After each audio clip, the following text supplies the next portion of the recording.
10, 9, 8, 7, 6, 5, 4, 3, 2, 1. 1, 2, 3, 4, 5, 6, 7, 8, 9, 10. Getting ready to kick off here from Smalls Field. Roxamore Sports Shooting Stars, Jay Pagliaro, Max calling all the exciting action of 3 fantastic games. This is game 1 of the Saturday schedule. 4, 5, 6, 7, 8, 9, 10. Hello and welcome to Roxamore Sports Live here for the Rose Bowl event here in York, PA.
Let me help you with your vision, they losing their sight here. Time to send the world a message they might hear. Like Meek Mills, I'm making it quite clear. I'm chasing my dreams and fighting my nightmares. I'm going real hard. I'm talking words you understand. I'm talking real bars. I'm going everywhere you know. I'm talking real far. Yeah, it's time to raise a toast to this thing to the Lord the most. As I go from coast to coast, I'm talking north side, I'm talking south side, I'm talking east side, I'm talking west side. I'm going worldwide, I'm going worldwide, I'm going worldwide, I'm going worldwide. Yeah, it's time to let you know how I spit it when I flow. When I go and light a fuse and I set to let it blow. I'm talking worldwide, I'm going worldwide, I'm going worldwide, I'm going worldwide. Yeah, time to check my status and the GOAT is what it be. And you know I'm over 30, so my level is a G. And I may be from the hood, but I'm way beyond these streets. And my pockets hate a diet, so they always down to eat. Even though they screaming fame, and it's always spelling me. And I'll never hang it up till my mission is complete. And I'm looking at you haters, I suggest you take a seat. Cause it's all fun and games to a killer show his teeth. This is for them cats that be screaming homies. Claiming that you're real, but we know you're phony. Now I'm chillin' with my sons, they my one and only. Like the Triller Brothers, yeah, we screamin' lions only. Step into this den, I welcome all who will dare. Never met a David, tell me whom shall I fear?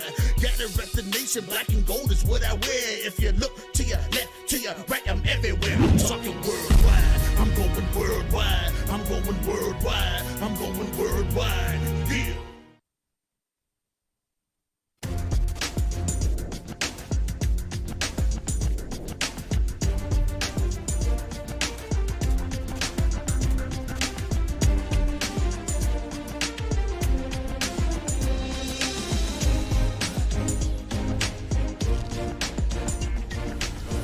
Hello and welcome to another day of the Rose Bowl football event here at York, Pennsylvania. I'm Maximilian Kiever, joined alongside with a new face, new voice. Sir, introduce yourself. How you doing, Max? Thanks for bringing me on board. My name's Jay Pagliaro here. Looking forward to another outstanding day of football here from the York Rose Bowl. It was a great one last night. Some outstanding games, and looking to piggyback off of that here in day two. Absolutely, yeah. Last night, well, actually starting off yesterday, we had Clarkson North from Canada winning that game 35-28. They managed to clutch at the last second, or not the last second, but the last half of the game. They managed to turn that around. It was a wide deficit of 21 points, and they managed to close that in and take away the victory, 35-28, going against Bishop Canevin. And then we had Southwestern going against Susquehanna. That game ended 42 with Susquehanna as the victor and Southwestern with 14 points. Then last night we had the big showdown, backyard rivalry. York, Pennsylvania going against Central Dauphin East. It was a close game throughout the first three quarters, but then at the last quarter, York, PA managed to take away the victory 36-20. So right now we're watching James Buchanan. They're in the white. That's the Rockets going against York Tech Spartans. They're in the green. Nice return to start off the game by number 44, Max. That for James Buchanan is going to be Hunter Egley. Good way to start out the game for the Rockets, who are looking to build, Max, off of a successful season last year. Some significant growth by both schools, and they're looking to start off 2025, continuing that momentum. Absolutely. And they're starting off mighty fine, if I do say so myself. Max, what would you say the tail of the tape for these two teams is? Well, I know James Buchanan traditionally is a running team, so they succeeded on the ground a lot, so you'll expect a lot of ground and pound and Max. And we got the man, the myth, the legend, Dude Jones with us in the booth. Dude, how you doing, brother? How's it going, Jay? Just want to give a little tidbit. James Buchanan, this is their first year in the YIAA. They just came over to the YIAA, them and also Shalom Christian. So they're a new team to this county. So these two also are no strangers to the York Rose Bowl. Met I believe 2 of the last 3 times they met here in the York Rose Bowl. Yeah, it's always been a blockbuster game between these two teams. It's glad to see them back out here again. York Votech, they're coming out here. They have a really good quarterback. You can see Bisker.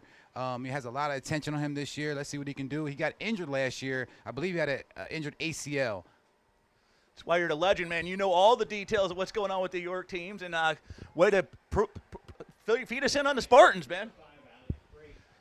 Max, three of the last 4 times these teams met since 2019, the game was decided by under 7 points. So expect this one to be just as close. Absolutely. Right now, starting off strong, looking good on the offense here. Again, that is in the green, York County, or York Tech rather, on the offense.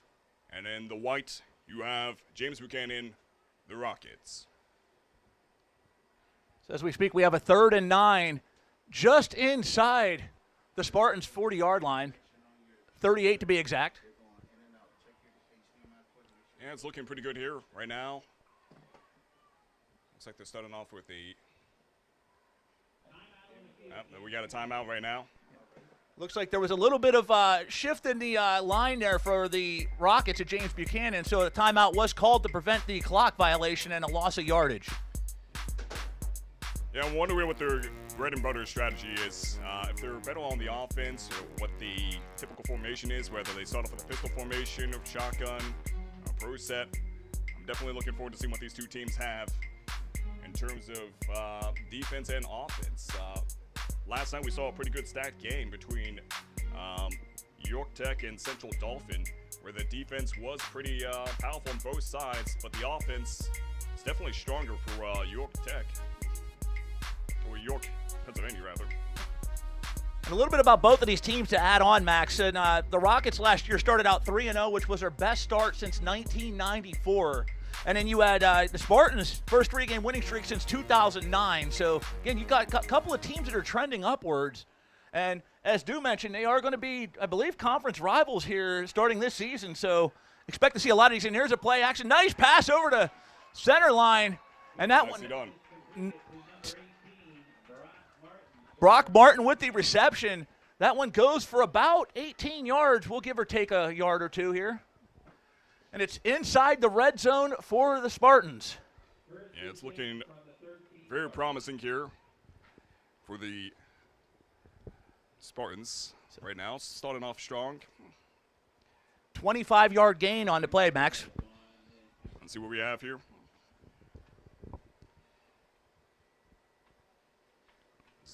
Snapback is there. Number 3 Big has it. bull He's run going over the middle. Oh! And is it in? The Rockets do have their hands up looking like Yep. they've scored 7 or 6, and we'll see if the Zebras agree. Yeah, it was looking pretty close there. Looks like that could have been in the end zone, but defense was on it. Great work there by those young men. Right now we are looking at The 3rd and goal. 3rd and goal. Or 1st and goal, excuse me. My apologies. Jacob Mine with the run, Max. That was about a 12-yard run for Mine.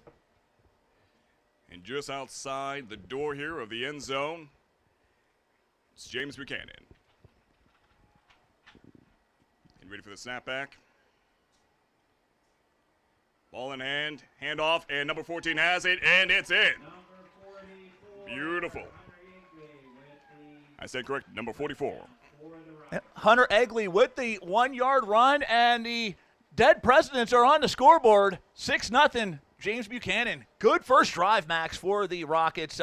We talked about starting out the season with momentum. It's always good to get your first drive of the season with a touchdown like that and a drive like that. Absolutely. It's a great way to start off the game here.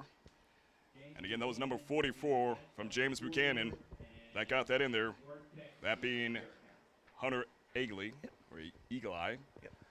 Yep, Egley did have a couple of strong runs in that drive. He also had the opening kickoff to pace the momentum for the Rockets in that drive. And looks like they're going to go for 2 here, Max. All right, let's see what they got. And quarterback sneak over the middle, right on the line. We're going to see if the refs threw their hands up. The James Buchanan fans think Dave's got it.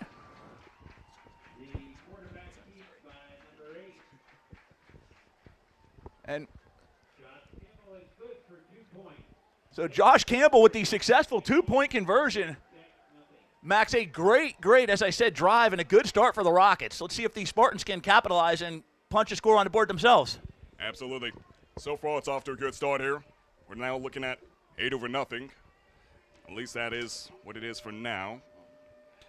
Let's see if it changes up a little bit. I'm interested in seeing what York Tech has cooking up here. I mean, as you mentioned, they are a great contender here. These two schools have history with each other. So here we are, 2025, York Rose Bowl. Beautiful day out here as well in York, Pennsylvania. Just perfect for a game of football. York Rose Bowl featuring some of the best teams and student athletes, not just here in the United States and Pennsylvania, but we got Clarkson north of Canada as well. So we are expanding north of the border, bringing in the best of the best in high school football. And let's see what we have here at the 9-yard line, caught by number 21 of York Tech, taken out at the 10-yard line. Number 21 being McGill Surge, or Surge McGill rather. So Surge McGill with quite the surge to kick off the offensive drive for the Spartans. Absolutely. Yeah, good catch, but just didn't have enough time to run it down on the field. It's going to be quite a drive as they were close to their own end zone here. It's definitely some risky position, but nothing they can't handle. 1st and 10 for the Spartans at their own 11-yard line. Rockets lead it 8-0 here in the first. 9:16 left here in the quarter. I want a big catch, but a bull hit. Just completely knocked the football out of his hands before he even had possession, Max. So these Rockets, man, they're playing with some red glare. They are fired up here early on. Right. And it looks like Cole didn't really have much of a decision there in terms of where to send that ball at. So he just sent it closest to the right of him.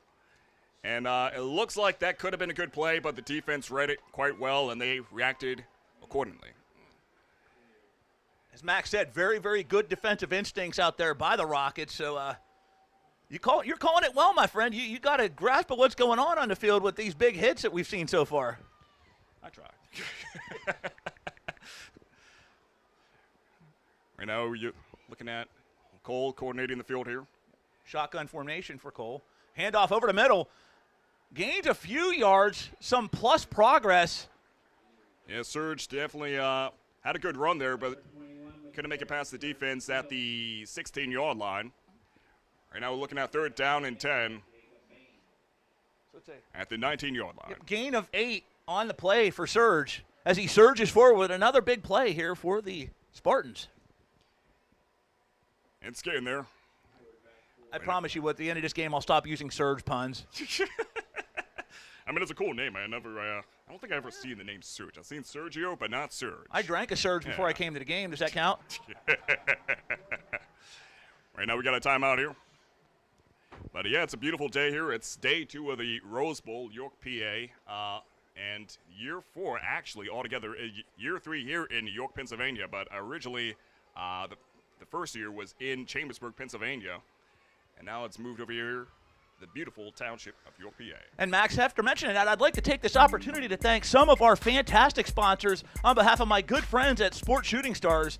First, we got OSS Health. We got Thornton Automotive of York. S3 Performance Training. We got Basil Insurance for all your insurance needs. We got BLM Construction and Remodeling. You need a house, you need a building, you need your sidewalk remodeled. Get a hold of our friends at BLM Construction and Remodeling. We got Fairview Early Learning Center, the YMCA of York. Good deals. If you want a good deal, go with Good Deals. We got Wise Printing. They're not just smart, they're wise. We got Piccolo's Friendly Movers, Vertical Rays, and Gamlet. We at Sports Shooting Stars thank you for your continued support of our program.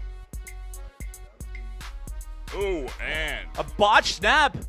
And they're going to, all that progress they just made, Max, is going to be lost with that play. Yeah, you hate to see it. There was like a lot of potential there in their game, but that botch is going to cost them, and it brings them back closer to the end zone, their own end zone, which could be an ugly situation if we have an interception or a safety, but we shall see.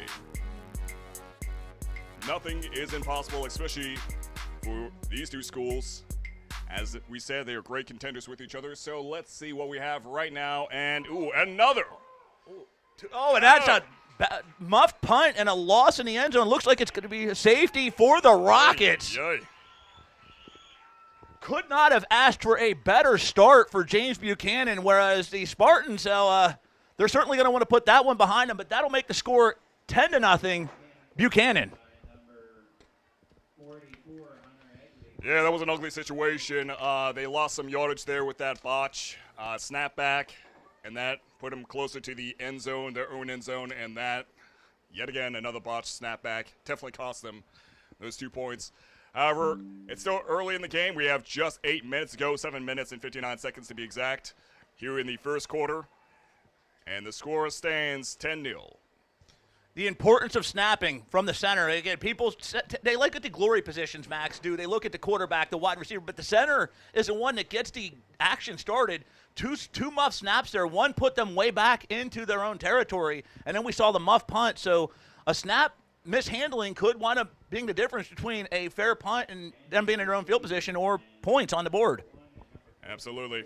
And that's as we mentioned in yesterday's game, those penalties can also eat away at you. We've seen such potential just completely squandered away with a lot of penalties that just absolutely fed the other team alongside the field. And it just, it definitely cuts out on the potential here. But right now we're getting ready to see the ball return back to James Buchanan. Yeah, Max, you got to give James Buchanan a lot of credit. They're playing complementary football right now. The offense and defense are putting points on the board. And that's a nice run. Absolutely, and he's still standing, taken out by number 85 of the Spartans. That was number 1 from Buchanan that had that ball. Number 1, I'm looking at the roster. It's not in numerical order. I'm looking. Oh, man, he ain't even Looks on like the number roster. 1 is not on our roster right now, but maybe we can get his name sometime Absolutely. here shortly. But taken out by number 58, Landon Appleby. We may not have his name, but he has been number 1 so far here in this drive. Absolutely. Yeah, gained a lot of yardage there for James Buchanan. This could be an ugly situation here in the first quarter if they ought to get another touchdown. But, again, we have 3 quarters to go, and a lot can happen in just 1 quarter. So we'll see if York Tech can turn this game around in their favor. Max, you bring up a great point, though. There's a lot of football left to be played, but the last thing you want if you're the York Spartans is to fall behind by 17 here early on, or even 16. Then you're putting yourself in a hole against a good team in James Buchanan. It seems like they're turning on all cylinders. Right. Yeah, it becomes an uphill battle at that point in time. Right now, it's James Buchanan, the Rockets, on the offense. The snapback is made. Good game there. As Dew said, some fantastic blocking in the trenches by the Rockets to open up that hole. Brought down to the 28th-yard line. So a 9-yard gain on that run, set up, as Dew stated, by some stellar blocking by the Buchanan run blocking team.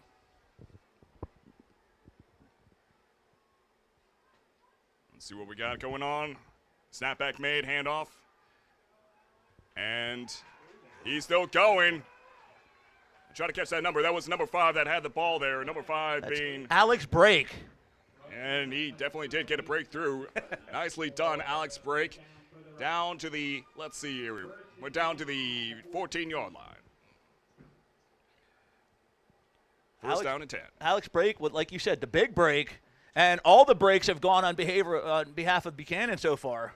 Absolutely. Yeah, they are certainly bulldozing through the defense. I'm not sure if there's an error on the defensive side or the offense is just that good. But we'll get a better observation as time goes on. Right now, it's looking good here for James Buchanan. The drive is looking great. And pushing through the center. Getting closer to the end zone here. Looks like the ball is set now at the 5-yard line, if I'm not mistaken, if my eyes are looking at that correctly. Indeed it is. Hunter Egley with another big run for Buchanan. They have just absolutely owned the time of possession so far and really been proficient with the run game, Max. Indeed they have. And right now it looks like this could be a great chance to get a bigger score on the board, leading by a wider gap. I almost had it, but a tight defense there by York, PA, or York Tech, rather. And we have a false start, and that's going to cost them. So they do lose some yards there. Ball set back 5 yards to the 10-yard line. So now 2nd and 6. A minor step back, but we've seen a great push from these guys. We haven't seen a whole lot of long-distance passes just yet from either side, but the drive, you definitely got to admire it. From, particularly in this case, James Buchanan. We've seen a lot of fantastic drives down the middle from these guys, and it has been working out quite well for them. Let's see what we have right now. That is, couldn't tell if that was 14 or 44. That is number 44 from James Buchanan, that being Hunter Egley. And took it to the 6-yard line. A 4-yard gain. And once again, with Egley's run, Max, the junior, has the Rockets inside their own 2-yard line. Here with third and 2. It's going to require good strategy here from the defense. They deny this chance at a wider gap here on the scoreboard. Let's see what we have right now. He's going in, and it's in. That is a beautiful touchdown by number 5 from James Buchanan. That being Alex Brake yet again. Just plowed right through the middle. Nice quarterback sneak play. He had him tricked up. It looked like a trick play there, and then Brake got the football and just punched it in for another 6. Absolutely well done there. And that seems to be a winning strategy for them, at least here in the first quarter, just to keep running it down the middle. There's a little bit of an opening, it seems like, with the defense, and they were certainly capitalizing off of that. Right now, going in for that extra point. Looks like they're going to gun it for 2. The kicker is optional so far this game, other than the kickoffs, Max. Two straight, and he punched it right over the middle. Number 3 with the 2-point conversion.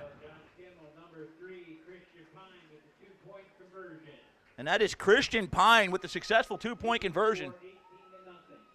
And the Rockets, as you heard, are now up 18-0.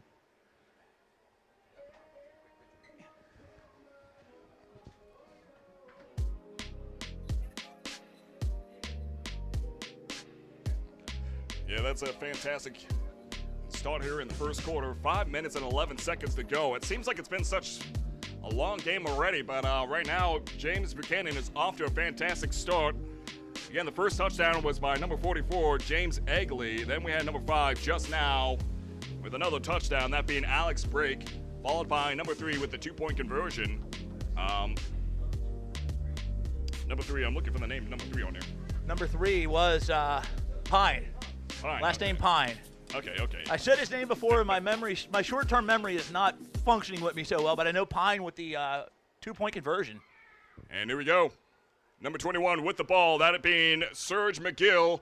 Oh, and look at him go, baby. Oh, taken out at the 40-yard line. A great 20-yard run. And Serge definitely pushed through a beautiful catch and a beautiful run by that young man. Yeah, you're going to hear Serge McGill named quite often for York Votech. He was one of our player of the games last year during the season. He's pretty much their workhorse, their powerhouse guy they're going to give the ball to a lot. So you'll hear his name quite often. He's doing a lot of things over there for York Votech. Really not known for their football team, but they're coming on pretty strongly this year. And like I said, we wish them the best. And new coaching in the last few years has really built the culture up here. And these are two teams that are looking to do just that, Max, is continue building upon cultures. Sometimes it takes the right coach. And speaking of culture, handoff, and he's going to lose some yards there. And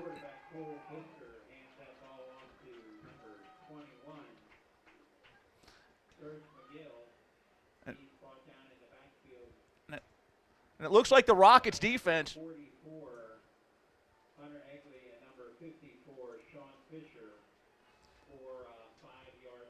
So Egley and Fisher with the tackle for loss. And it looks like the Rockets defense is going to focus mainly on this bull rush offense, the bull rush rushing game of the Spartans. Not a bad strategy because we've seen, I believe, all runs so far in this game. We've yet to see the aerial attack of either school. Looks like they're going with the I formation here. And good snap back. Number 9 has the ball. He's running it. Couldn't take it to the 35-yard line, unfortunately for him. And just denied by some tight defense there. Jacob Maine on the defense. Good run there by Magnus Mitchell. Yeah, Max and Jay, it's all about the trenches sometimes. A running back like that, he needs blockers up front. I often say when you don't have those guys in the trenches, you got to be more creative with the offensive playbook. You got to do some halfback passes. You got to do some misdirections. You got to keep the defense, kind of offset and keep them guessing. Absolutely. And you do, like you said, the key at any sporting event is to not be totally transparent, especially in a game like football. And Surge is a heck of a running back, but so far he hasn't had much time to break the holes. And there's the first pass play of the game, and it looks like it's going to go for plus yardage. Going to get up to about the 41, Max. Absolutely. That was a good run there by Cole Brisker. He managed to take it down to the 40-yard line. Definitely took a risk there, but that risk proved fruitful in the end. We're looking at 4th and 10 right now. Looks like they are going to. Looks like we got the special teams unit on the field. Not going to be too risky this early in the game. Some teams will play that game, some teams won't. Down 18, though, York Tech deciding we're going to punt the football. Nice snap and a nice punt. That one going to be inside and fielded. Nearly muffed recovery, though, and he managed to get a hold of it and gain some plus yardage, Max. Yeah. We'll say about 4 or 5 yards, and it's going to be brought down outside the 40-yard line. We'll call it around the 38. Let's see what we got here going forward. But again, a good start here with James Buchanan right now in the lead, 18-0. That gap we're talking about has widened, but again, nothing's impossible. Not under 2 minutes and 37 seconds. You can definitely gain a touchdown here. And of course, we got 3 more quarters to go, so who knows how this will turn out. But right now, that winning strategy seems to be, as you say, the bull run for James Buchanan. Well, the key here, as you mentioned, there is still 3+ quarters left of football. We saw last night in a nationally televised game, St. Joe's Prep was up 28-0 heading into the late 3rd quarter, and they wound up losing the game. So, it's not out of reach yet for the Spartans, but Absolutely. They definitely need a big defensive stand here, though, to not let this get too far out of control. Right. Yeah, the defense seems to be waning just a tad here. There's definitely some notes to take away from this quarter. But that offense is looking fantastic here by James Buchanan. The offense by York Tech, I got to say, it is looking like it has a lot of potential going forward, but we'll see how they change up the strategy here, and hopefully they can gain more yardage as they go along, because we haven't seen them really make it to midfield just yet. Just a little bit shy of midfield, but haven't fully made it just there. So looking forward to seeing how this game turns around in the end. But as always, thank you for joining us here on Roxamore Sports Live, as well as joining us for the Rose Bowl, York Rose Bowl event. This is the 4th year, again, 3rd year here in York, Pennsylvania, but first started off in Chambersburg, Pennsylvania. And of course, your viewership is a form of encouragement to these very talented athletes. And of course, we have Scouters watching, so shout out to our Scouters for paving the way for fantastic dreams. High school, where legends are made. Another shotgun formation here for the Rockets to kick off this drive. Handoff over the middle. This one going to be, from this vantage point, looks like it's carried by number 44, Hunter Egley, yet again with another carry for plus yards. Oh, yeah. Hunter Egley, he seems like so far an MVP of this game, but we'll see if that changes up and get some other names that we recognize out on the field. Some action. It looks like we have a little bit of a sprain here. I can't see whose number that is, but of course, as always, we wish him the best of health.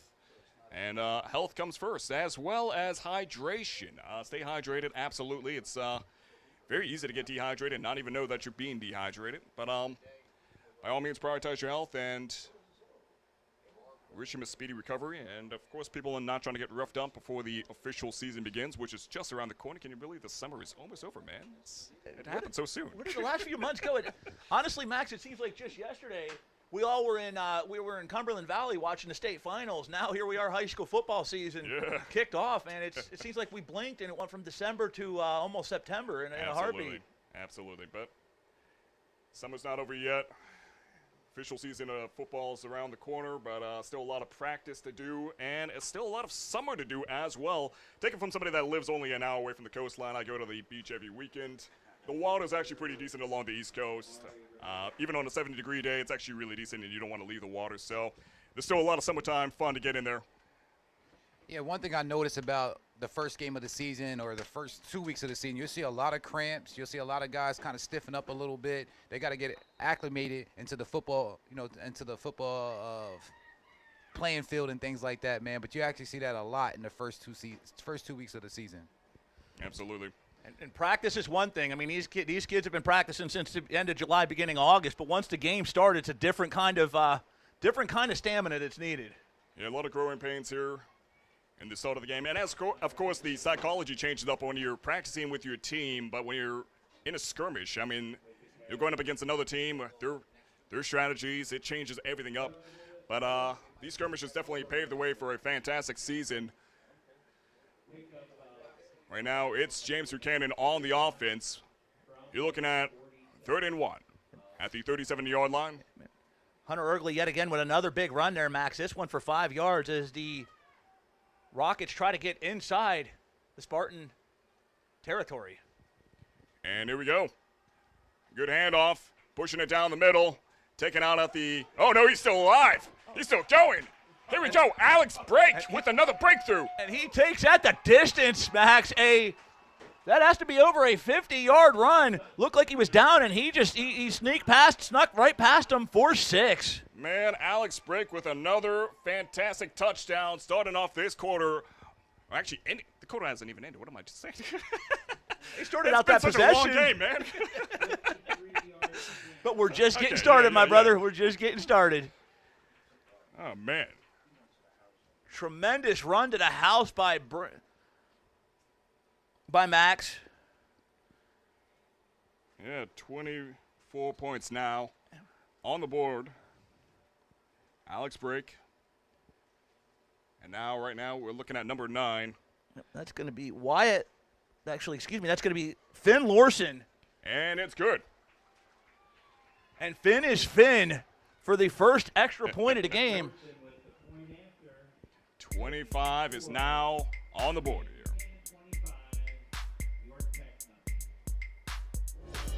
I'm actually running out of space on my score sheet, actually. We're going to need a few more of these after it's all said and done. Max, it's funny. We mentioned at the beginning of the game that these two teams, every contest since 2019 has been ultra competitive, decided by less than 7 points. We thought this one was going to be tight too, and there's still, again, plenty of time left, but thus far it has been all Rockets from the word go. Yes, indeed it has. It's going to be an uphill battle to climb back up on that scoreboard and get it evenly matched, but right now it's off to a great start here for the Rockets. But even in a minute, I know it requires a miracle. I might sound like an optimist, but even in a minute, you can still get a touchdown here. So let's see if they're going to go ahead and try to gun it, or if they're going to try to take it easy, play it safe. And then go harder in the second quarter, and that's York, PA I'm talking about, or York Tech, rather. And let's see where we have it. Ball lands at the 18-yard line with no one to receive it. Now it's in the hands of Surge yet again. He's surging through. He takes it down to the 26-yard line.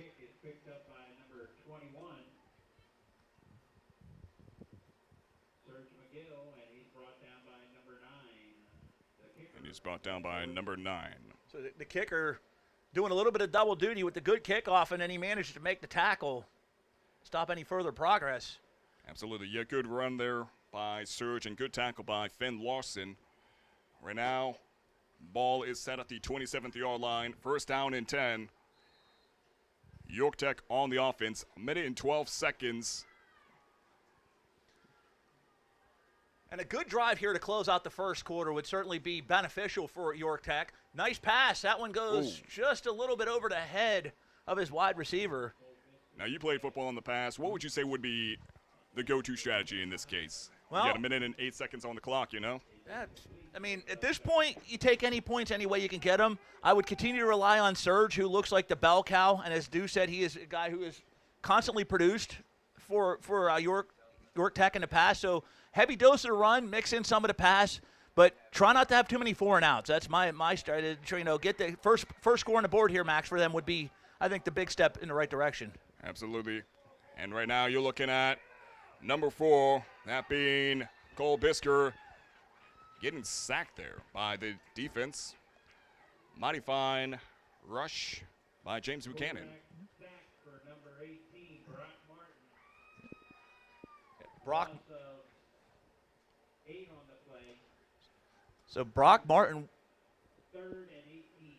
Martin with the sack, loss of 8. And what we talked about before, Max, what's the strategy? That wasn't it. Yeah, 30 seconds to see if they're going to try to play it safe or they're going to try to go for that one big rush. And sometimes that is a risk that's worth taking, but I'm not sure what their strategy is here. It's the first quarter. Still a lot of room for adjustment, but you don't want an interception to happen either way, especially not so close to the end zone. 13 seconds paused on the clock right now. 3 wide out set. Looks like they're going to try to stretch the field a little bit with a pass, but we've seen just 2 passes so far this game, so. Yeah, it's a rough start here for York, PA. But still a lot of room for adjustment. Offense is looking good from York, PA either way. We've seen a lot of action from number 21, Serge McGill. He's a man that can go fast on his feet. It seems like the go-to guy for the quarterback to send the ball to. That is Cole Bisker. A lot of great chemistry between those two on the field. But right now, that offense is not as well, the defense is not as strong as the offense, I would say, for York Tech. James Buchanan right now seems like they're good on all fronts, offense and defense.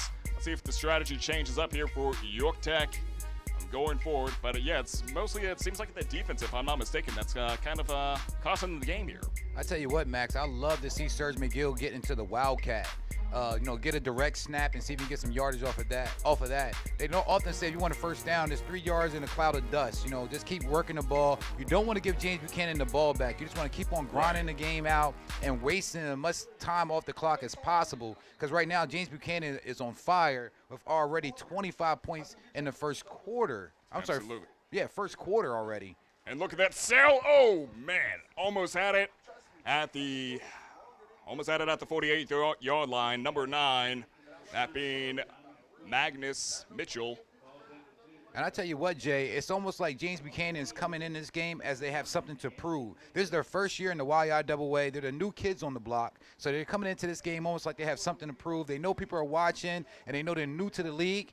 And it's going to be very interesting to see how they do throughout the season. Absolutely. And, dude, when you're new to a conference, you want to make your point felt. You're not just a new kid on the block. You're a new kid that sits in the corner and doesn't talk to anybody. You want that exclamation point. And so far, mission accomplished here through 1. Speaking of football games, Roxamore also airing from from Pittsburgh as well. And as we speak, contest going on there in the KDKA Classic. We got 29-10 in that one. So it's a lot of scoring so far through early on in the contest. So we got McKeesport and Delaware Valley in the KDKA Classic held at the Wolf Arena. Again, it's 29-10 Tigers in that one. Here, Max, we have it 25-0 Rockets first quarter. So, again, a lot of scoring so far. These teams they didn't take summer break, man. They didn't come out here after, vacation or trips to the beach. They came out here looking to chomp down, and they ain't here to visit York or Pittsburgh just to make themselves shown. Absolutely. And making a worse situation worse, they had a not false start. Yeah, they had a false start, which sent them back a little bit. Never before, though, Max, was a false start more liked by a team because that punt was blocked. So that's what you call the lesser of 2 evils. Oh, man. Yeah, it's definitely a rough quarter here. Just 6 seconds left of it.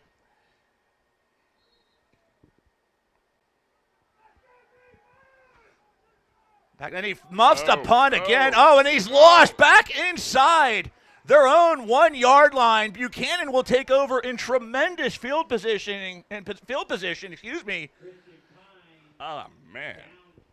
And you talk about football, you always talk about that the third element of football, which is special teams. Special team is so important. And right now, you can see Yorkville Tech, their special team is not on point right now, especially to start off in this first quarter. You're down 25 already. You got to tighten up a little bit. The guy, their coach has to take him to the side, maybe call a timeout, tell him to settle down a little bit. But, you want to be able to score, and give your defense an opportunity. You keep giving James Buchanan great field position, and they're maximizing. And, dude, that is the third muffed snap of this game. Last one we saw led to a safety, and here's a handoff. It looks like a pass over the middle. Was it a handoff? No, but it's going to be in for a touchdown. And number 5, Alex Brake with his second touchdown of the game. Third touchdown, actually. Third touchdown, excuse me. Thank you, Max. You're on top of it. So 3 touchdowns for Alex Brake, and it is now 31-0 Rockets. Hey, as Dew said, you're talking about an early candidate for player of the game. If the game ends right now, it'd be hard-pressed not to give it to Max Brake. 3 touchdowns and several other big-time runs with the Rockets lining up for the extra point. Let's see what we got here. Number 9 at it yet again with the extra point. Magnus Mitchell.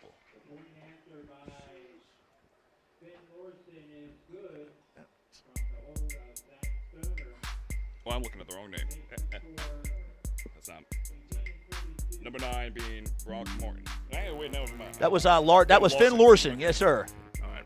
And also to York Votech, to their credit, they are a technical school. You can get a trade over there as well. So that's what they're big on, getting your trade. They have several different trades over there, but they do have a lot of sports program. Their track team is really good, by the way. Football team's coming along. They have their ups and downs, as you can see. They have a basketball team as well, but York Votech is mainly focused on, getting you to the next level and getting a trade, when you get out of high school. But, they're out here playing football right now, so that's what we expect them to do. Absolutely. Give it your all in all, and we certainly are seeing that right here. Second quarter now starting up, 12 minutes on the clock here. They have a chance to turn this thing around, at least in the next 3 quarters, and by they, I mean York Tech. Let's see if that happens, but right now, that's going to be an uphill battle with such a wide gap, 32-0. Yeah, York Tech has an opportunity to stop the bleeding a little bit, but they have to do something on offense. And again, I'm a big proponent of mixing it up a little bit, going to the Wildcat, halfback passes, the Philly special. I mean, anything that you can do to kind of keep the defense on, reeling back, that's what you have to do. If you just want to hand the ball off and, you're not doing your job in the trenches, then you're not going to get a lot of success. Right now, I would love to see York Votech go deep into their playbook. Hey, throw a deep bomb, just open up the defense a little bit and test the secondary. So you're an Eagles fan, Dew, correct? 1,000%. That's like asking if the Pope is Catholic. The tush push, is that legal in high school? Is the tush push legal? Because they might want to start using that too, anything to get forward progress. Yeah, like I said, I don't know if the tush push is legal at the high school level, but the goal for York Votech right now is to get a first down. I think they should just get a first down, just kind of get those 3-4 yards each play, get the first down, get that monkey off your back with that, and then move forward. I think right now, and again, blowing the top off. Right. Go deep. I mean, how deep is your quarterback's arm? Let's test it. You can't do no worse than what you've been doing so far. If you plan on running the ball here at the 20-yard line and, you lose yardage, automatically you're around the 15-yard line. So you're not in a good position. Right. Yeah, it's been a unfortunate tell here for York Tech. They have been losing ground every time they get closer to the midfield. We haven't seen them break past midfield just yet. Every time they get close enough to it, they end up losing some ground due to some tight defense or due to a false start. But right now it's looking like there is room for possibility as time goes on. 11 minutes and 50 seconds. Right now, looks like we are stagnant at the 15-yard line, if I'm not mistaken. And, Max, I don't know what the bigger fight right now so far is. York Tech to get on the board or us to kill some of these bees that are in the booth right now. We got a swarm of the bees here in the room, and it's, yeah. I mean, yeah, up here in the press box, it's the heat, the bees, everything gets to us. Feels like a locker room up here sometimes, It smells like one, too. Oh, that's how it points. And just to give everybody a heads up, this is game 1, both here and from Pittsburgh. From Pittsburgh later on tonight, 3 o'clock kickoff time, we got Steel Valley taking on the Bulldogs of Westinghouse. Bulldogs coming off a semifinal appearance last year when they lost to state champion Bishop Guilfoyle, my son's school. I hate to bring that up for my Westinghouse fans. Sorry about that. But then we got Elizabeth Forward and West Mifflin to close out the festivities. And here from York, we got Bishop McDevitt taking on Clarkson North, the varsity Clarkson North, the A team. Clarkson North's other team was successful yesterday against Bishop Canavan, and we're going to see if the Canadian school can go 2 for 2. And then we close it out with a state-ranked game. This one, folks, from York, going to be a barn burner. You got Malachi Mickens, and Harrisburg taking on ITEP. It's going to be the battle of the cats. It's going to be a cat fight, a dog fight, and every other animal fight you can think of here to close out the nice festivities in York. Imhotep. Well, here's the thing. The next two, this game is on fire right now, but the next 2 games coming up, as you said, there's so much D1 talent. going to the next level is college. Makai Mickens, as you said earlier, already a commit at Penn State. He committed as a sophomore. I mean, he just lighted it up. He can play both sides of the field. Imhotep, out of Philadelphia, a great program, basketball and football. They focus on sports, but, they have a great student athletes out there as well. The next, Bishop McDevitt, like I said, has Stone Saunders, I think 2 years ago, who was Gatorade Player of the Year. This year they have tons of talent, and they're the state champs. So, they're going to come out and, really put on the show. They don't always come down to York, but they always get involved with the York Rose Bowl, and that's a great thing. And big shout out to Ron Coursey. You want to give Ron Coursey a big shout out. He did a great job organizing the York Rose Bowl. This is the 3rd year of the York Rose Bowl, and it just gets better and better each year. Better teams, better events, better accommodations, better staff, everything about it just gets better every year. So big shout out to Ron Coursey and this is his brainchild. This is his thing that he brought to your county. Absolutely. And look at some of the teams that brought in. You got Harrisburg, state ranked. Talking 6A, powerhouse conference. And I'm going to 4-time district champions. I mean, last year, less than 12 months ago, they took Pittsburgh Central Catholic down to the wire, literally went down to the final minutes, and you got them, and I'm going to say this right before the end of the day. So, fun fact, this started in Pittsburgh. The KDK Classic used to be called the Western PA versus everybody, and it was orchestrated through Ron Coursey. There's a little stat. I remember the PA versus everybody. They played teams from Ohio, Florida. So this is would you call it the grandchild or the child of that game? This is the extension of it. So basically, the new athletic leadership there kind of picked up the baton and kind of kept it going. Second down and 1. And he brought it up here where he was relocated at the to. 29-yard kept line. It going here. And then there's also the opportunity where he might consider doing some things. You never know in the Number 8 Baltimore with the ball area. You just for never James know. Buchanan. He's running it in, and there's a flag on the play there. Expansion is always a good thing in high school ranks. More opportunities, more chances for these young players to get noticed by not just a national audience, but we got somebody down on the field here, Max. Another cramps. These cramps are I hope it's just a cramp. I mean, obviously we don't want nothing to be happening. Hopefully, it's back up on his feet. But anybody watching this game, man, if you've never had a cramp, okay, people say, I see people in the stands in the Chiefs seats say, put some salt on it, put sand on it, put dirt on it. When you get a cramp like that, it is nightmarish. Absolutely. What I heard was, give me a can of corn and I'll be all right.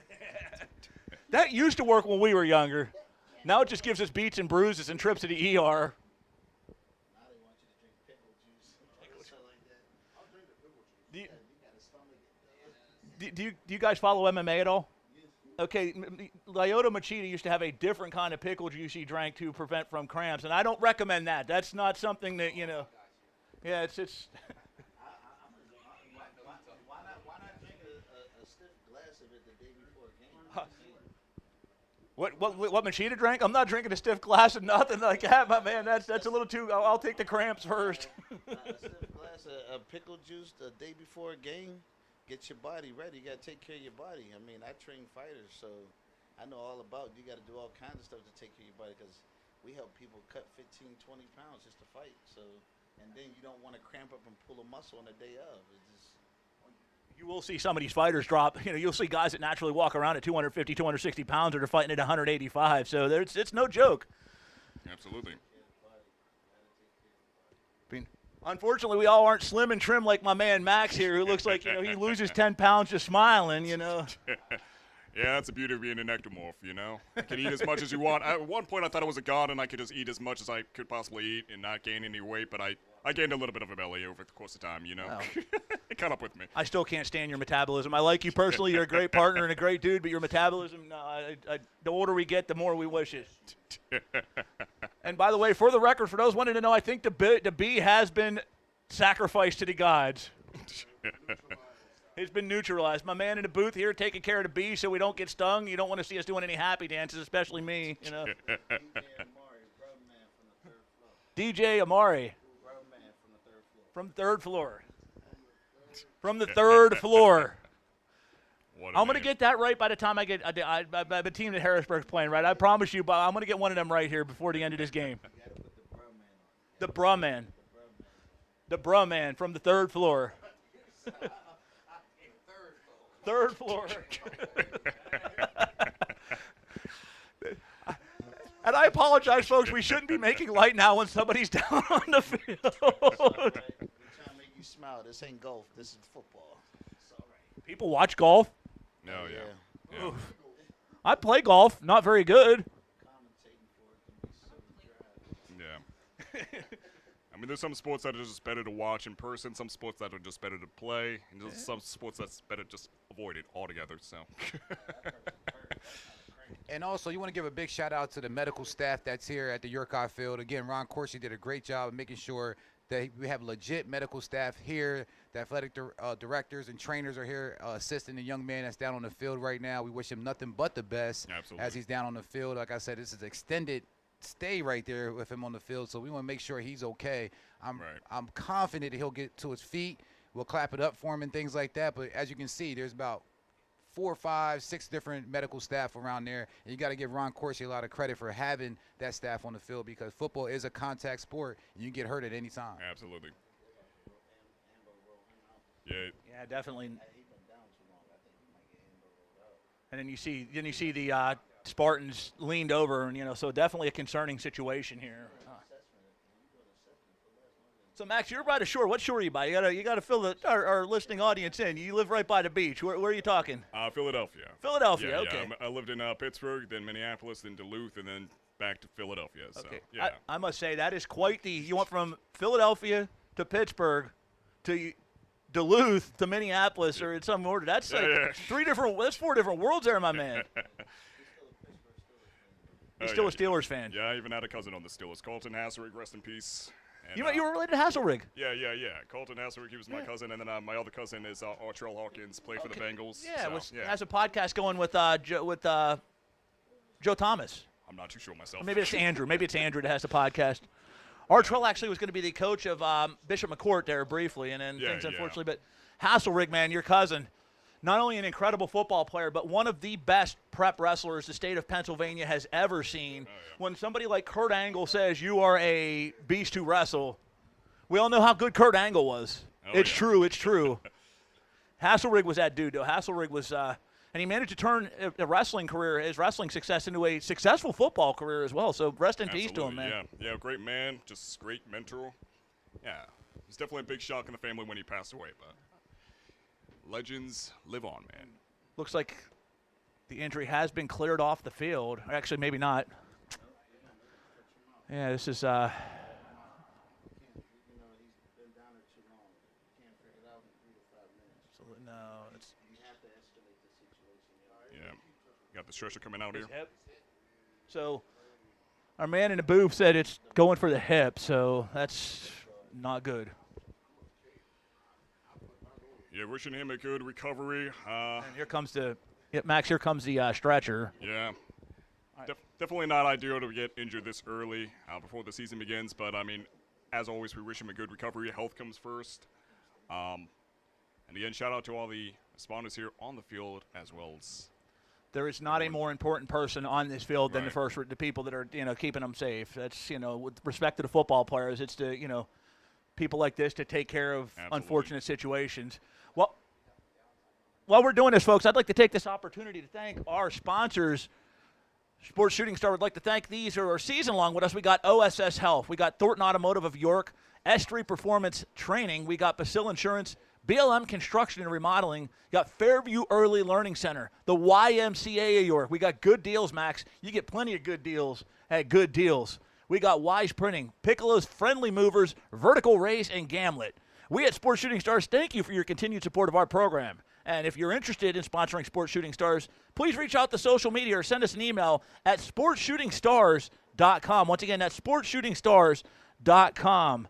Now, while we're waiting for the bills to get paid and got some time to talk about, we got some Eagles fans in the booth. We got some Steelers fans in the booth.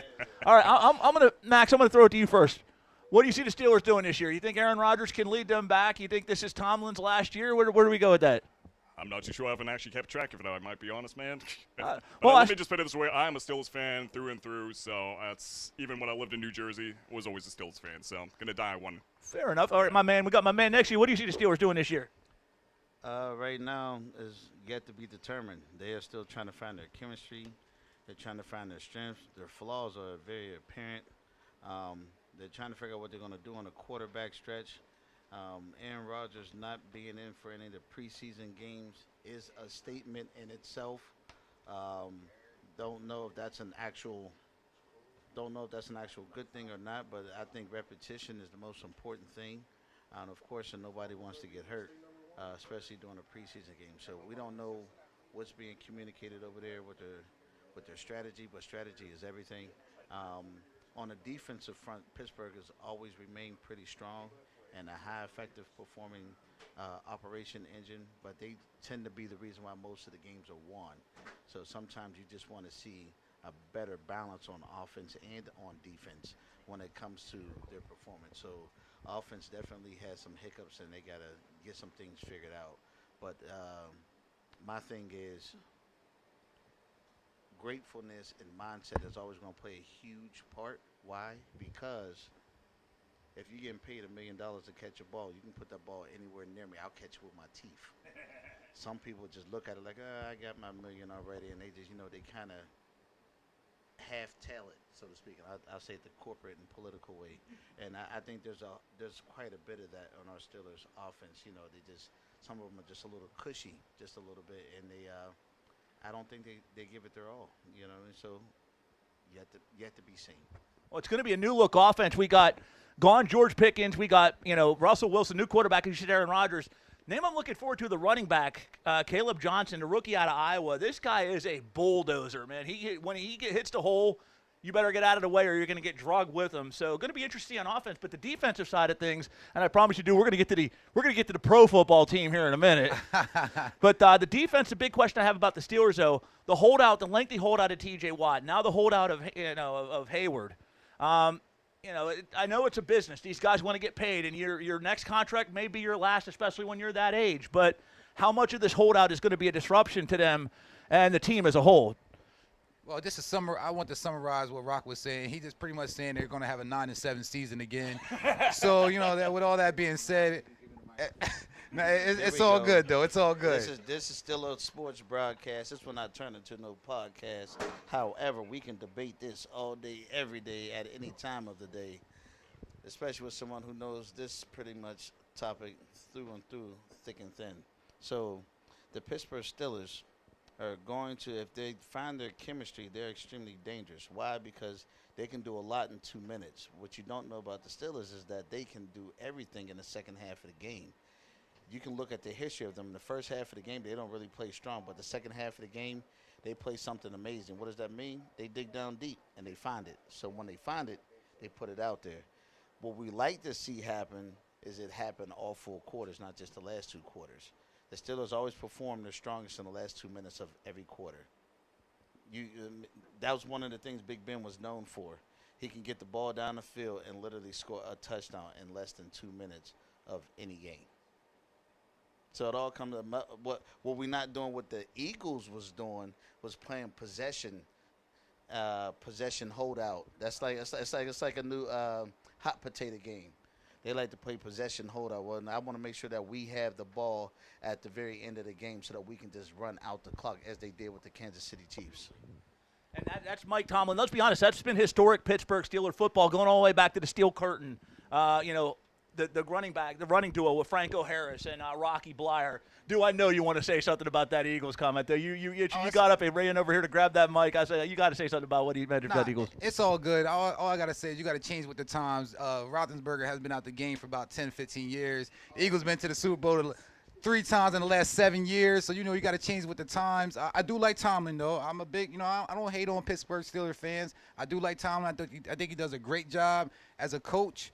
Steelers going to do their thing this year, but, the team coming into this year for the NFL that you want to watch is the Eagles, man. We're loaded offense, defense, and special teams, man. So hopefully you can go back to the bowl, but, it's going to be interesting. Former Parkland High star Saquon Barkley, should have been league MVP last year. Let's call it as it is, looking to replicate off of a historic season by running back standards. And, I think that team with the passing game, with the receivers they got, the tush push with a, best in the game and running that. I mean, it's going to be tough to stop them. Yeah, it was interesting why they even came up with the idea of banning the tush push. I thought that was a strange thing. When something's successful, it got to be too successful, and they decided to ban it. So, Well, we went to a football game. We went to the York Rose Bowl, and it turned into the Roxamore and Shooting Stars podcast. Hey, we are not just one-dimensional. We're not just one-dimensional. We will talk all sorts of football. We're talking Steelers. We're talking Eagles. If you're watching this, I know my pops is watching in Arizona. He's a diehard Eagles fan, so he's you just became one of his favorite people. Look, we got the Eagles coming off, like you said, three Super Bowl appearances, and since 2018, the Philly special seems like a lifetime ago. You got an elite quarterback. You got great coaching. And I'm going to say both teams, man. Both teams are benefit of great coaching. Mike Tomlin, I know he's maligned by some Steelers fans. You're talking a guy who has never had a losing season at the helm. Took over under some tough circumstances, replacing a coach that was as revered as Cowher was. He took over and, has really kept the ball game running for them. And now it's, again, trying to get that quarterback situation rectified, in Pittsburgh. But I think Rodgers can hold it down, and we'll see if name to watch out for, man, Will Howard, rookie out of Ohio State. That guy, former Downingtown standout. Downingtown, was it Downingtown East or was he down? But another Pennsylvania prep quarterback. So, again, NFL season right upon us. Looks like he's still out on the field right now. Looks like it could be a pretty nasty injury. Hopefully the recovery is not as bad as it looks right now, but I'm not exactly too sure what happened. He did try to run through very tight defense there. Gave it his all in all, but right now he's still down. I don't know, how long has it been since? It's been about 20 minutes since, 20 minutes, okay. Give or take a minute or two. All right. Well, we'll be right back after these messages.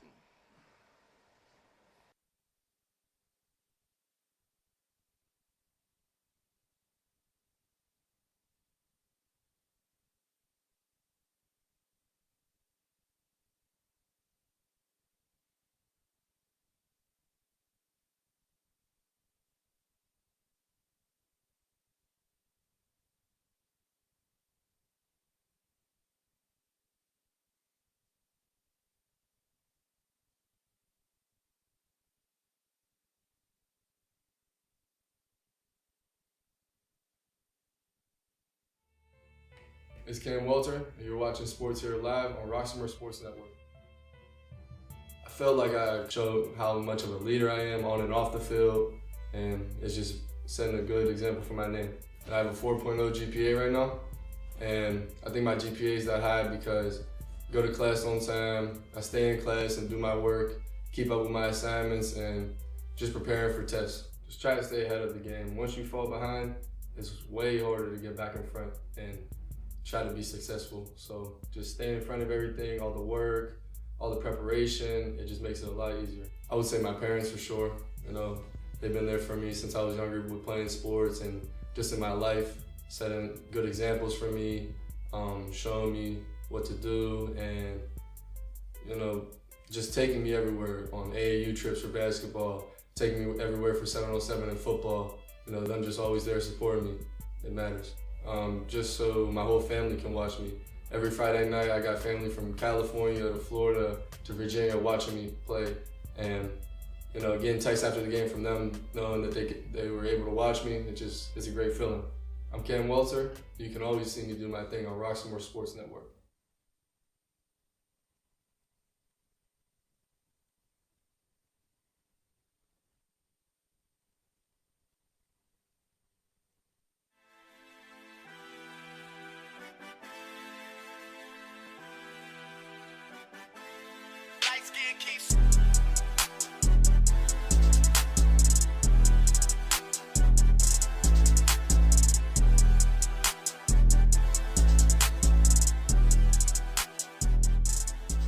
Sports Shooting Stars.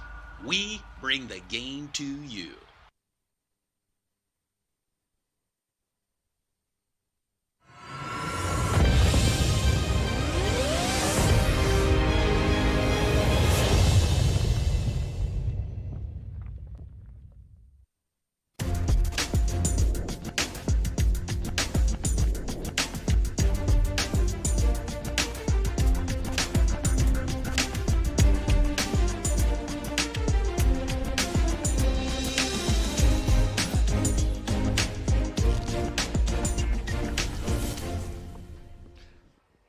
Roxamore Sports Live here at the Rose Bowl, York, Pennsylvania football event.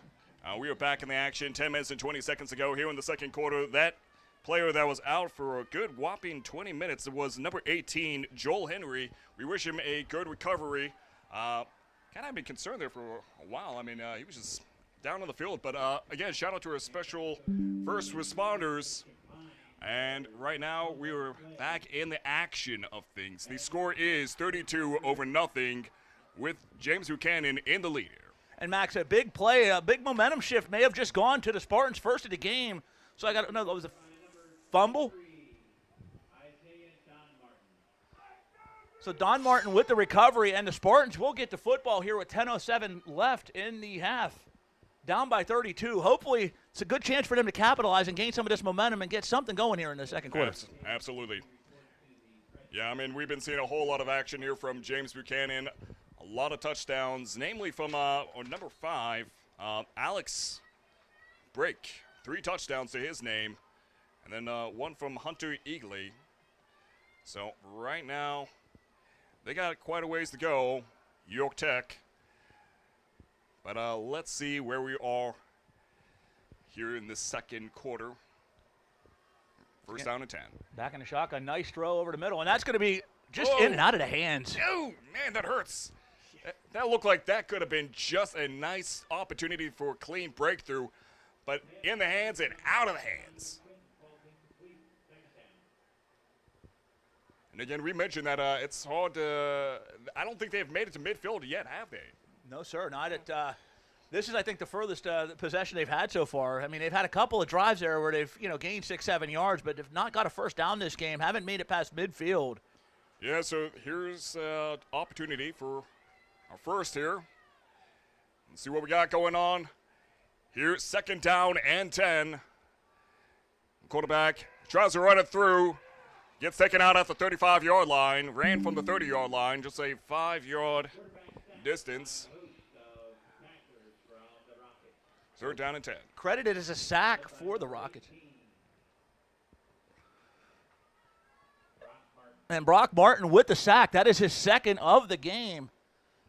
This Rockets defense has been absolutely stifling so far. So we mentioned they haven't gotten past certain distance, Max, but this is big credit to James Buchanan's defense because they have been on point all game. Absolutely. Offense, defense, it is absolutely on the money here today, which is a surprise because, yeah, from what I understand, the offense and the defense from York Tech is strong as well. But right now, it could just be growing pains. We'll go with that. Let's see what we have right now. Yes, they have single back. And a nice completion. That one over the middle, going to gain plus yards and more. He's just outside the 40-yard line. So a gain of about, we'll say about 4 or 5 yards, Max, for the Spartans. Going to be 4th and 15, though. It's looking pretty good here still in the second quarter for James Buchanan. 32 points, 8 minutes and 30 seconds on the clock. I mean, if they're going to try to close this gap up, now's the time to do it. Looks like, did he get his hands on that one? It looks like he may have got his hands on that kick. That one's going to be a short punt, and once again, Buchanan is going to get the football deep inside Spartan territory. Absolutely, that's a ghastly position for them to be on the field here.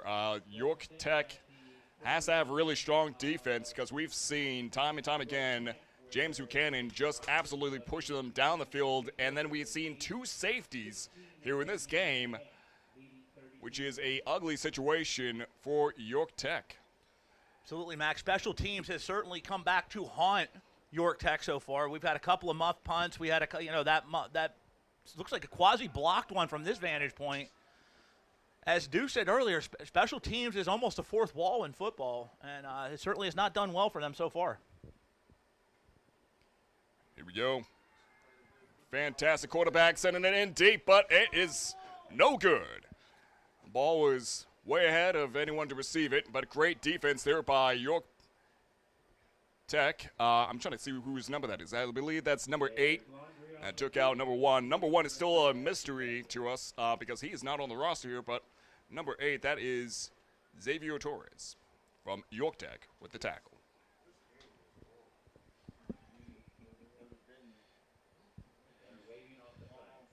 There's also a flag on the play. Second down and 10. At the 49-yard line, James Buchanan, Rockets on the attack.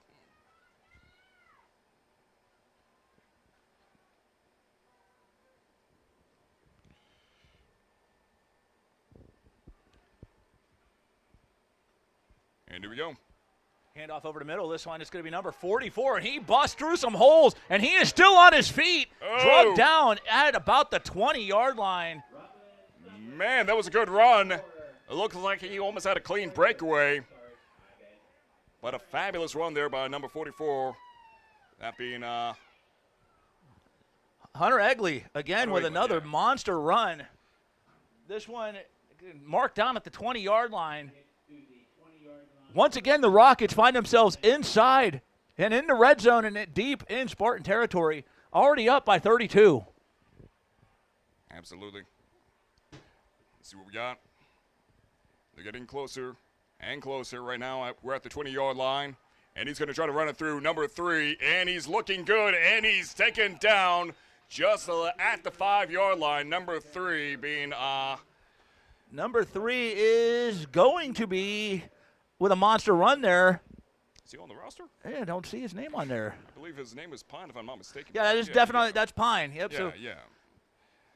In case you guys are wondering why we're struggling to find the names for James Buchanan, we don't have it in numerical order. We will get that for you at the half. We'll find out who mystery number 1 is, even though we are number 1 here in your hearts at Roxamore and Shooting Stars. But we will find out who number 1 is, and we will find out Pine's first name here at halftime. Absolutely. And here it goes inside the end zone. Number 10 with a touchdown. And number 10 is... Oh, not another one. Well, we know it was a heck of a run, and it has put the Rockets now up 38-0 with 7:11 left in the half.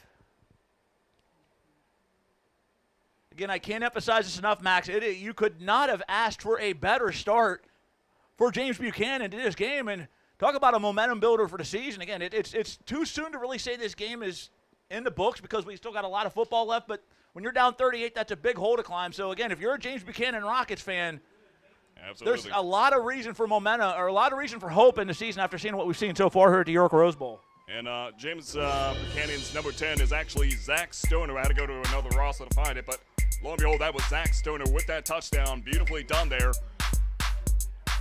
We're now looking at a score of 39-0. I'm an optimist. I'm going to say they still got this in the bag. It's going to be an uphill battle, but nothing is impossible, man. As the late, great Yogi Berra once said, it ain't over till it's over, my man. Exactly. And we're just getting started here. And by the way, we do have, as of the diligent work of my main man, Max Keever, we now know who the mystery number 1 is. It is, let me read that properly here. It's Andon Mickley. Andon Mickley is the mystery number 1. So now you can say that, put that in your Jeopardy card. Andon Mickley, number 1 for James Buchanan. Has made some big plays. Now we know his name. Absolutely. Number 3, Christian Pine as well. Wow. And it's off in to the 5-yard line. Ooh, and he trips. Caught by number 12 from York Tech, Aiden Johnson. Not a lot of ground cover there. That is, again, just a repeat of the same tragic tale that we've been seeing here for York, PA. Just that end zone, that ball being way too close to their own end zone, and that could be an ugly opportunity here for James Buchanan to take advantage of that if they get an interception or if they can push him back even further. Especially if there is a foul and that causes them to lose even more yardage. This could be a bad situation made worse here for York Tech, but let's see if they can make the best of it and actually push the ball further down on the field I'm interested in seeing what the strategy here is. Quarterback sends it all the way down to the 20-yard line, and it's good. Caught by number 5, Dominic Quinton. Beautiful work there. Eases the pressure away from the end zone. And now, ball is moved down to, looks like they moved the ball down to the 29-yard line. First down and 10.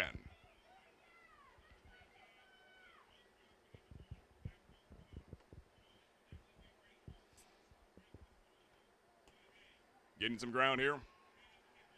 But is it enough? We shall see. Right now, looks like they're taking on an I formation. He's running it through, and it's looking good here. Number 21, Surge at it yet again. Taken down at the 35-yard line.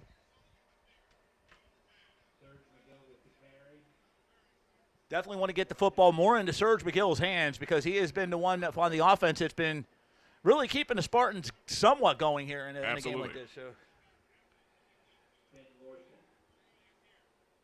He gained 5 yards. Gained 5 yards, rather, for his team. So now we're looking at 2nd and 5 at the 34th-yard line. And let's see what they got going forward here. Handoff is back to Surge. Actually, I misinterpreted all that. It looked like a handoff, but actually we sent the pass over to number 1, but the pass was incomplete to Cam Clouser.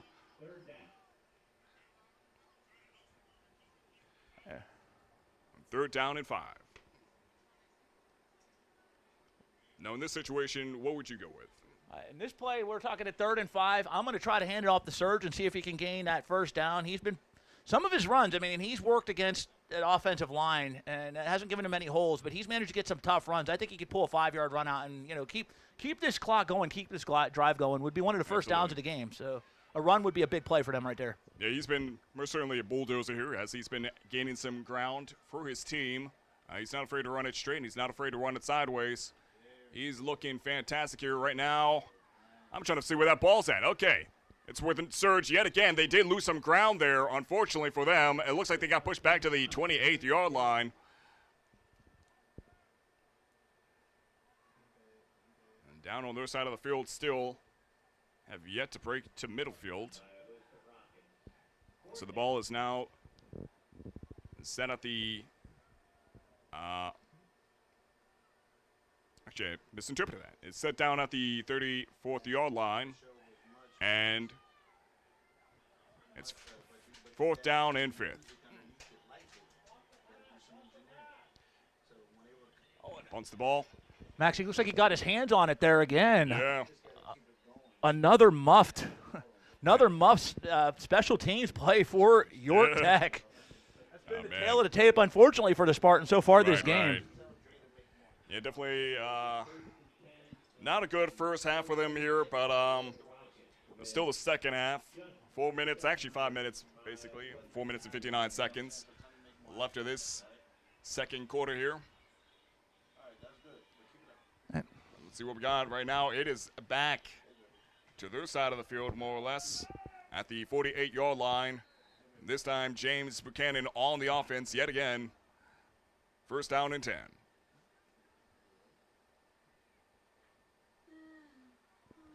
Handoff goes over the middle to number 3. Pine. Yep. As you said, Pine with the plus yardage. And it's going to be second down at the 45-yard line for the Rockets. And yet again, losing ground in their own territory.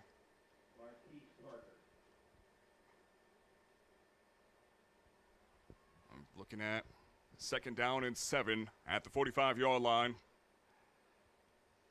A tough situation here for York, PA, or York Tech, rather. Let's see what we got. Number 8 sends it off to number. Looks like Pine got a hold of that one again with a run for. Not sure if it's quite enough for the first down.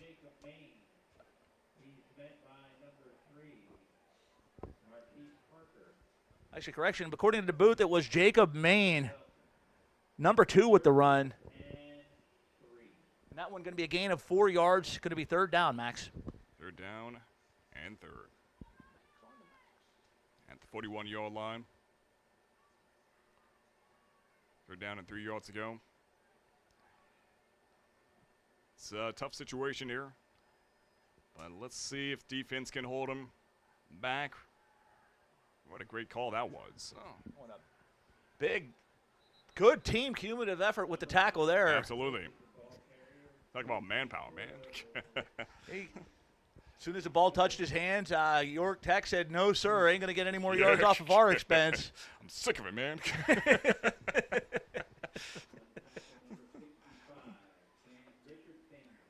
So 65, Richard Sanders with the tackle, credited with that.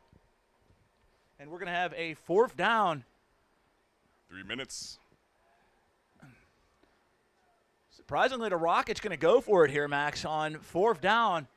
2 yards to go, so it's close distance, but up 39. Absolutely, yeah. Leaving no room for error, I suppose. I mean, when you're so high on the board, you can make a little bit more risky decisions in a safer way, I suppose. And Akeley with the carry, and it's going to be a 1st down. So even when pushed up in a 4th down situation, James Buchanan manages to capitalize, and now they have a fresh set of downs at their own at the Spartans' 37-yard line. It's getting rougher and rougher. 1st down and 10, 37-yard line, and right now it looks like the offense is proving stronger than the defense at this point in time, but let's see if that changes up in the second half of this game. And no good on that catch.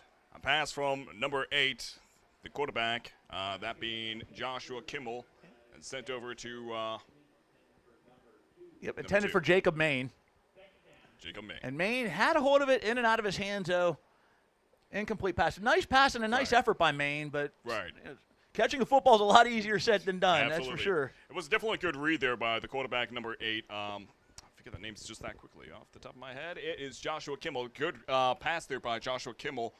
The connection just did not happen, but had it happened, that would have definitely been exactly what they need, as that was just at the 20-yard line, or 30-yard line, rather. And looks like there's going to be some here comes the flags out. Looks like York Tech may have jumped off sides there. The question here, Max, is were they drawn off by the O-line? They're going to wonder what the zebras say here. False start, and it's going actually James Buchanan. Yep, so take it back. False start penalty by the Rockets, as Max said, is going to take them back about 5 yards. Going to be back to the 43. It's a little bit of an alleviated pressure for York Tech, not by much though. Let's see what we have right now from James Buchanan, as they are now on the offense. Kimmel with the ball still in hand. He sends it deep off to number 44, and almost had it. That looked like that could have been a good massive gain of the yardage at the, looks like that was out at the 8-yard line.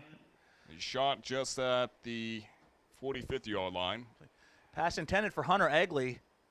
Could not have asked for a nicer pass. That was a nice, clean thrown ball, but just a bit outside. Couldn't get there in time, unfortunately, but yeah, that looked like that could have been a sure thing. He kind of dived for that ball. That would have at least got him the ground that they needed to get closer to the end zone. But 2 minutes and 5 seconds on the clock, 39-0. I got to say, it's not bad at all for Buchanan right now. Looks like they're going to go into the second half of this game pretty comfortably. I don't know if they're going to make any sloppy decisions or not, but I highly doubt it. This team seems brutally efficient, and it's, again, in the hands of Pine. Number 3 catches it at the 32nd-yard line, runs it down to the 25th-yard line. So once again, they're pushing near the red zone, looking to close this half with another point, another 3 or 7 points on the board. And just to let everybody know that here in the second half, the clock will continuously run due to the score. So, it's going to be a nonstop clock going from this point on here once the game kicks off in a second. And kicking the mercy rule in. All right. The mercy, yes, sir. So it is technically the mercy rule, yes, sir. So, and it's when it gets certain, I believe when it gets over 28, they start running the clock. My, oh, my. So 35-35. So once you get a 35-point deficit, then that clock will continuously run. And Jacob Maine with the run. Absolutely. Brought down by Parker, but another first down for the Rockets, and they are inside their own red zone, and now they're pushing for, again, more points on the scoreboard to close out the half. It is first and goal at the 6. Yeah, there was a good run there by Jacob Maine. I mean, it looked like they almost had him, but he kept going, and now it's just outside of the end zone, inside the red zone now. 1 minute to go. This could be the cherry on top to finish off the first half of this game if they get that touchdown in there. And right now that ball is in the hands of Pine, and it's in! But what do the referees say? Hands go up, so another touchdown for the Rockets. Christian Pine with a 6-yard run, 45-0. James Buchanan, 53 and some change left here in the half. Pine at it yet again. If I'm not mistaken, that is his second touchdown. I believe you're correct, Max. That is his second touchdown. I believe it's got to be the 5th or 6th of the game for the Rockets. They've just pounded the rock all afternoon. And the extra point is up, and it sails through the upright.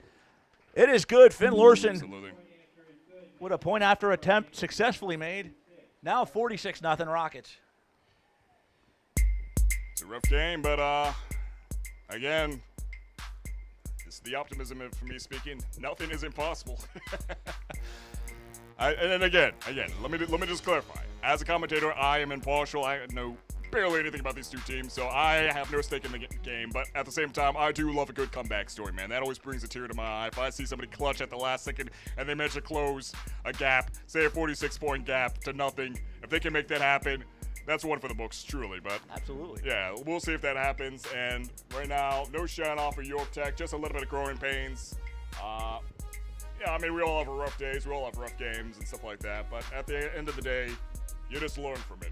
You don't lose, you learn from it. At this point, it's going to be finishing strong here, and you can imagine that James Buchanan is probably going to bring out some of the backups, some of the third stringers. You know, they're not going to want to run up the score and risk, a potential crucial injury. So you're going to see a lot of second and third stringers get some play here in a second.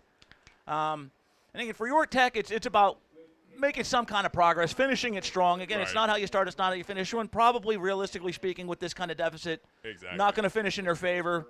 But if you can take the second half and learn from what you didn't do correct in the first and make those corrections, then again, it's a long season, so we're just getting warmed up. Absolutely. The way I like to think of it is a scratch or a dent. If you can make a dent on the board, just don't end with a 0, right? That's right. The one time a dent is good. You don't want a dent in your car, but you definitely want to make a dent into a scoreboard like this. Absolutely.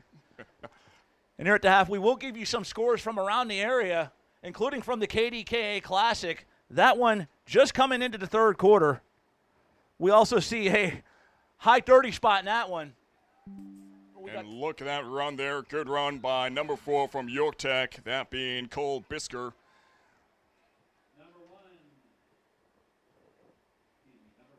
Cole Bisker, is brought down by 30 seconds ago here. They do have a little bit of a closer position to midfield. Let's see if they can get beyond that. Right now, it's just been stagnant, unfortunately, for the most case, down on their side of the field throughout this whole game. But let's see if this will work. It's a pass at number 21, Serge. And he didn't gain much ground in that play, though. It looked like that to me, from my view, that was just a 2-yard gain before being pushed over the sideline. A little bit of chippiness at the end there with Serge in the James Buchanan sideline. Just 8.4 seconds. But nonetheless, a great display of power here by James Buchanan and good diligence here by York Tech. A quick huddle discussion. A new strategy might do the trick. Buchanan sideline amping up the crowd to close out this half with a big defensive stand. And as Max said, 8.4 seconds left. Back to throw in. Oh, he's hit hard. That did not go according to plan, but it looks like that could have been a good strategy had it been executed just right. But You have 4.6 seconds. Not much you can really do at this point in time. But great work by the defense. They denied that opportunity of them even making it to midfield from happening. Right now you're looking at 4th down and 6.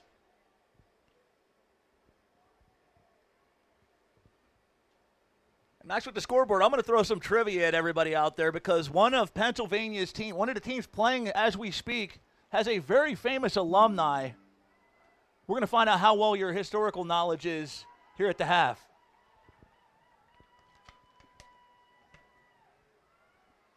That and the other scoreboard. Oh. Almost caught there by number 9. That being Magnus Mitchell. Almost. Unfortunately, that just did not happen. That connection would have been just what the doctor ordered. And mercifully, this half has come to a conclusion. York Tech going back to the locker room trying to lick their wounds, but James Buchanan, all Rockets from the word go. At the half, Max, 46-0, Buchanan. Yeah, it's been a rough go here for York Tech, but definitely some room for adjustment. Right now, it seems like the strategy that James Buchanan has been going with has not changed, and it has not at all been altered in terms of the opposition. It's just been the winning strategy. So we'll be right back with the second half of this game after these quick messages. I'm Maximilian Kiever, alongside with Jay Pagliaro. All right, we'll be right back.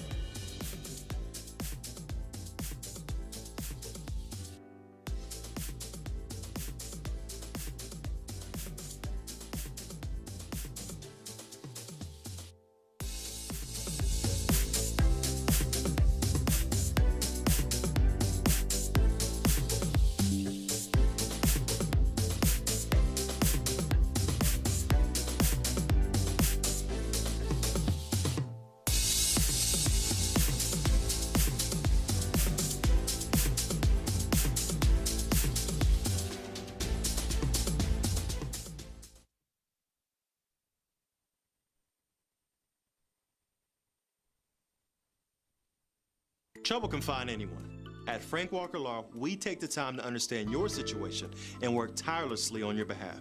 Hard-hitting representation when you need it the most. A real law firm getting real results.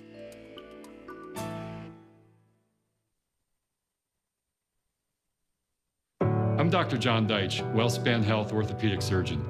WellSpan Health delivers orthopedic care you can count on to get you back to your best. From common bone and joint problems to complex injuries, our team of surgeons, physicians, therapists, and athletic trainers work together for you. That's why we're the official sports medicine provider for this team, that team, and your team. That's how WellSpan Health delivers orthopedic care you can count on.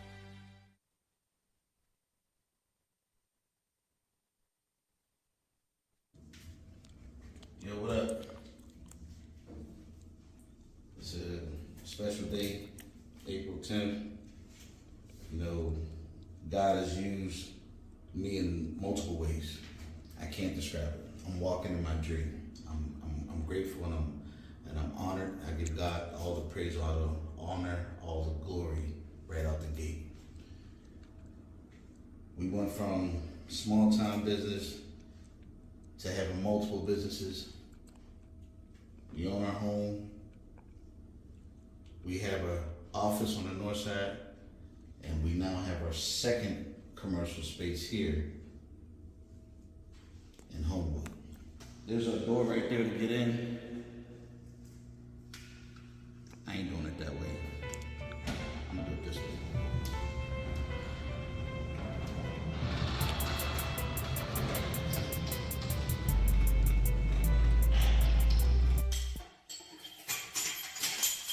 Good job, JoJo. Look, look, look, look.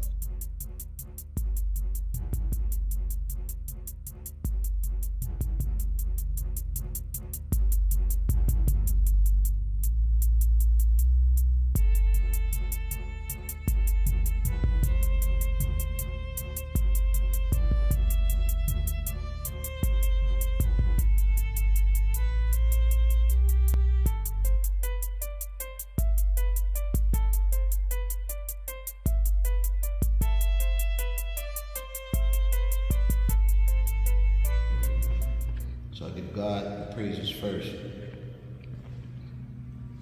and let everything else follow. Roxamore Sports boxing program will manifest itself here, and this will be the home of the Formula A1 boxing gym.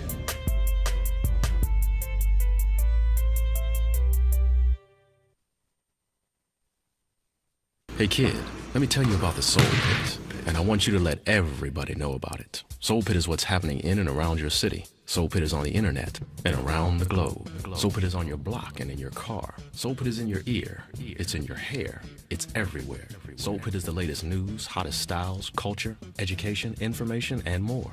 It gets you ready for things to come. Hey kid, you know what the Soul Pit really is? It's a little something extra for your soul.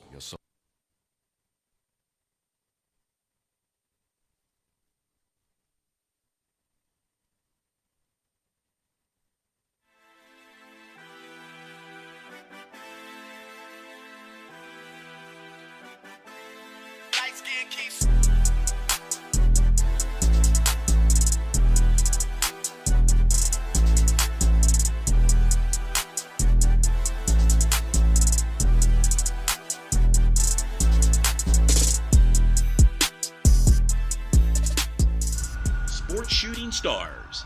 We bring the game to you.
Roxamore Sports Live here for the Rose Bowl football event here in York, PA, Pennsylvania. York, PA, Pennsylvania. What am I saying here, man? The heat is getting to me. It's a beautiful day out here, and right now a fantastic day for James Buchanan. Right now they are leading 46-0. It's definitely a rough day for York Tech, but again, we're heading into the second half of this game. Nothing is impossible. They can definitely make it clutch. It's just going to require a new strategy and potentially a miracle. What would you say? I think they're going to have to say a few Hail Marys to come back. But like I said, Max, at this point, though, in week one, this is where you get the issues out of the way. For the Spartans of York Tech, they're going to want to take advantage of every opportunity they can get here in the second half and finish strong. It's like you said, it's going to take nothing short of probably one of the historic comeback to win this one. But again, it's a learning experience, and it's all about the growth. Absolutely. Yeah, it's definitely the defense is not as strong as their opponents in terms of York Tech rather. They've been holding firm, but they have not been able to gain a lot of ground throughout the field. They have yet to break through midfield, and their defense keeps waning. I mean, you're looking at James Buchanan just constantly running through the middle time and time again, and they're gaining ground on top of it. You have some mighty fine, powerful athletes there. Just going down some names here in terms of who's a powerhouse. I mean, of course, we have Alex Brigg. He has 3 touchdowns to his name, and then we have Pine as well. We also had some a lot of yard loss for York Tech as they had 2 safeties, which gained 4 points overall for James Buchanan. It's been a tale that's just been absolutely tragic for them. They just keep losing ground time and time again, which just keeps opening the door for a lot of great opportunities for James Buchanan.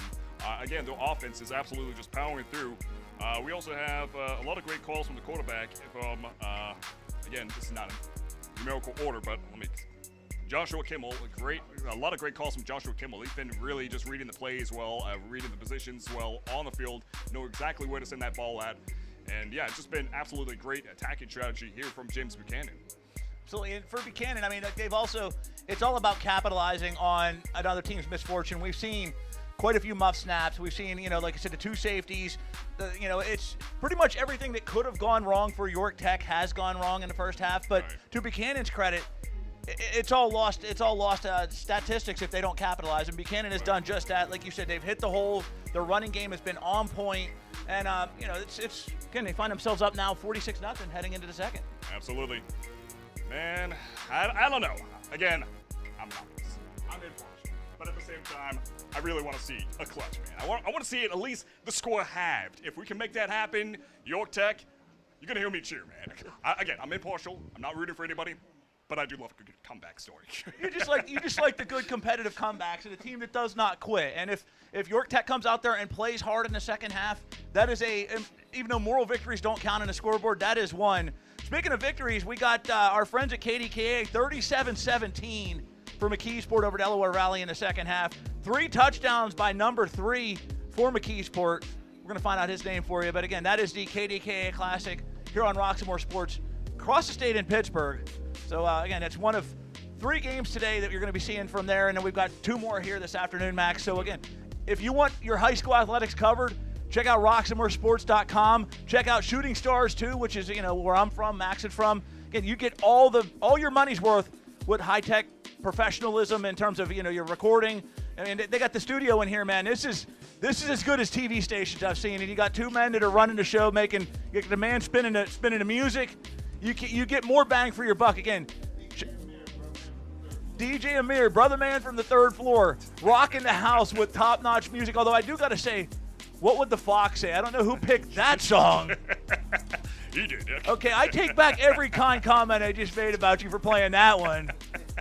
I felt like I was back in 2012 again and just joking. He's doing a great job. Brother man Amir on the 3rd floor doing an amazing job, not only rocking music, but killing bees. Again, it's been a great game. Defending us. So, and we're also partnered with My Niche TV Network. We also had a fantastic partnership yesterday. I came up with the name of the network off the top of my head, though. Mr. Rock, do you happen to know? The gentleman I was commentating with yesterday.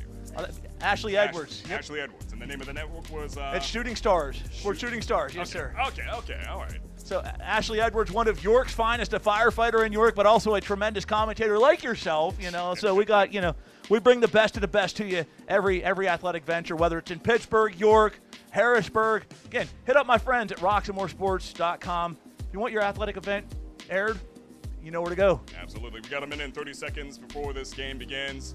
Again, thank you for joining us here. Your viewership is a form of endorsement for these athletes. And shout out to the scouters that are also watching, paving the way for dreams.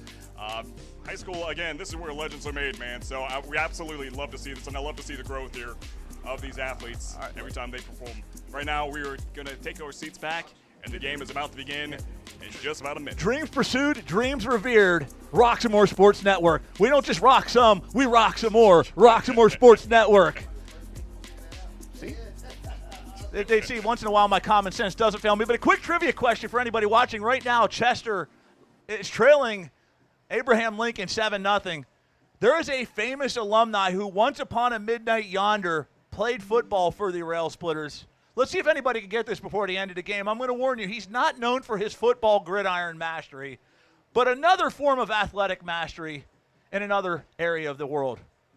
We'll see if anybody can get that by the end of the game. If you do, we'll give you a shout out here on Roxamore Sports and Sports Shooting Stars too. And if you can figure out who the most famous alumni that played football for Abraham Lincoln was, we'll shout you out here on the air. Fabulous. All right, we're going to take our seats back. Let's get back into the action here. And again, thank you all for joining us here on Roxamore Sports Live. It is a hot day, so I can understand why you guys are not out and about. At least here in this press box, it feels hot. It feels like a kind of a sauna. But, it's not just, I'm handling it. It's not just hot, Max. It's the fact that we here at Sports Shooting Stars and Roxamore Sports, the future's so bright we got to wear shades, yet we need shades on these windows because we got the bees, we got the heat, we got top-notch talent, and we got second-half action coming up here in a few moments. Absolutely. And we do have more action happening here. I'm looking at the schedule. The next game is going to be Bishop McDivitt going against Clarkson, North Canada. That's right. You heard it. Canada's in the house. And then Harrisburg versus Imhotep. Yep. And Bishop McDevitt coming off a state championship in Class 5A, moved up in ranks. It's a team that's no stranger to making the state finals and other classifications. Move up to 5A, win a state title last year. Some pretty famous alumni from there. Most notably, you got the McCoy brothers, LaShawn and LaRon. You got Ricky Waters, the Philadelphia Eagles, a football powerhouse, and they're going to be right here tonight at the York Rose Bowl. Game number 2, taking on Clarkson, North of Canada. All right, we are just about ready to start off this second half of the game. About 2 minutes they added to the clock here. But it's quite a gap, and it's a rough situation. But, hey, if you can make it close, I mean, you got some bragging rights there, brother. Absolutely. And we'll go ahead and run down the scoreboard here for what game's going on again. 37-17, McKeesport over Delaware Valley to KDKA. Game number 1 of the afternoon. That one taking place live in Pittsburgh. So that's one of many games that are taking place this afternoon. We saw the season kicking off. Some other ones. We got Du Bois. If I can get this to work for me. The best part of electronics is when they don't work. All right, we got Du Bois and General McLean. Du Bois leads at 28-14. That one in a second. Chester leads Abraham Lincoln 7-0. Northwestern Lehigh trying to defend their state championship. They lead Wilson 42-7. That one in the fourth quarter. You got Riverview leading Bethlehem Center 28-19. As mentioned, McKeesport all over Delaware Valley 37-17. That one in the stages of the third quarter. Now 44-17 now. So those are some of the games going on as we speak. And I also like to take this opportunity. We got featuring some of the best teams and best student athletes in the nation. But first, on behalf of Sports Shooting Stars, we'd like to thank our season-long sponsors. We got OSS Health. We got Thornton Automotive of York. We got S3 Performance Training. Basil Insurance. We got BLM Construction and Remodeling. Fairview Early Learning Center. YMCA of York. Good Deals. Wise Printing. Piccolo's Friendly Movers. Vertical Rays. And Gamlet. We at Sports Shooting Stars thank you for your continued support of our program. And as always, if you're interested in sponsoring with Sports Shooting Stars, reach out on social media or send us an email at sportsshootingstars.com. Now we got some of them build paid getting ready to kick off the action here in the second half, Max, and I'm going to throw it to you here. You've asked me, what would you do differently in the second half? What would I do differently here? What would you do differently in the second half if you're coaching this team? What would you tell these kids in a deficit like this where it's easy just to say, hey, you know what, we're down, let's not coast. What would you tell them if you're the coach? It seems like they would benefit from a long passing. We've seen a lot of short passing, a lot to Sergio. I mean, not Sergio, but Serge, rather. And he's definitely been running along the field here. Powerful player, but I'd like to see more long-distance passes from the quarterback from York Tech just to gain more yardage here. I mean, we haven't seen a whole lot of gains from York Tech. It's been very steady along the field. They have not made it to midfield yet. So I think they could really benefit from that. And we also saw so many opportunities where that almost happened, where they did send it far, and the connection almost happened, but a bounce out of the hands or just not arriving at the ball in time has cost them a lost opportunity. And there's a kickoff to start the second half. It is going to be fielded with no gain. Thank you very much. We got some keeping our saturated. We got our crew. We got a good team effort here. We got a young lady bringing us water in, keeping our voices clear and sound so we can bring you top quality action. You get to hear Max's illustrious tones there. You get to hear me stumble and bumble all over myself, and but no place we'd rather be. You're doing better than me, man. Right now, I'm like, my voice is like closing up on me. I'm getting dehydrated no matter how much water I drink. Hey, man, we're a team. We're like Tomlin and Roethlisberger. Can't beat us, man. Let's see where we're at right now. We're looking at first down and 10 at the 20-yard. Actually, I lied to you. What? That's a 30. What about the 20? It says 29 20. yard. Yep. So right outside the 30. Yeah. So let's see what we have here. Hand off to start second half, and it's going to drug down behind the line, but a flag goes down, Max. So whether or not this is against James Buchanan or not, we'll find out, but that's going to be a loss of about 2. Yeah. It's going against York and Pierce. So not only a loss of yardage, but there's going to be a penalty that may drag them back even further. And a reminder, Max, sorry to cut you off there, but this half it's going to be entirely going to see the clock continuously run. For those of you that aren't unaware of high school rules, once a game goes up, a 35-point deficit is there, the clock will continuously run. And try not to let it get too far. Okay, so they didn't lose any yards, so that's good news for York. Right now they're still at the 29-yard line. And second down and 10. Back to throw, and he's going to fire one over the middle. It could be completed. Gain of about a yard or 2. Just past the 30-yard line. Yeah, that was a good opportunity. There was definitely an opening there. He sent it right off to number 1, that being Cam Clouser. And that was definitely a good change in strategy. We've seen the ball go time and time again to Surge. And Surge, again, he's a powerful powerhouse on the field. But that definitely was a good decision. There was an opportunity there. They did gain some ground. Obviously not much. It's 31, but still. And something's better than nothing. Right now, if they can just keep that going on, find those openings. Max, just a 4th completion of the game so far. Not many passes, but, this, again, completion number 4 for either team. Back in the shotgun formation, takes a snap. Got time to throw. He lets it rip, and it's over the middle and a big complete pass. This one over past the 50-yard line. Looks like it's caught by number 1. That is Cam Clouser.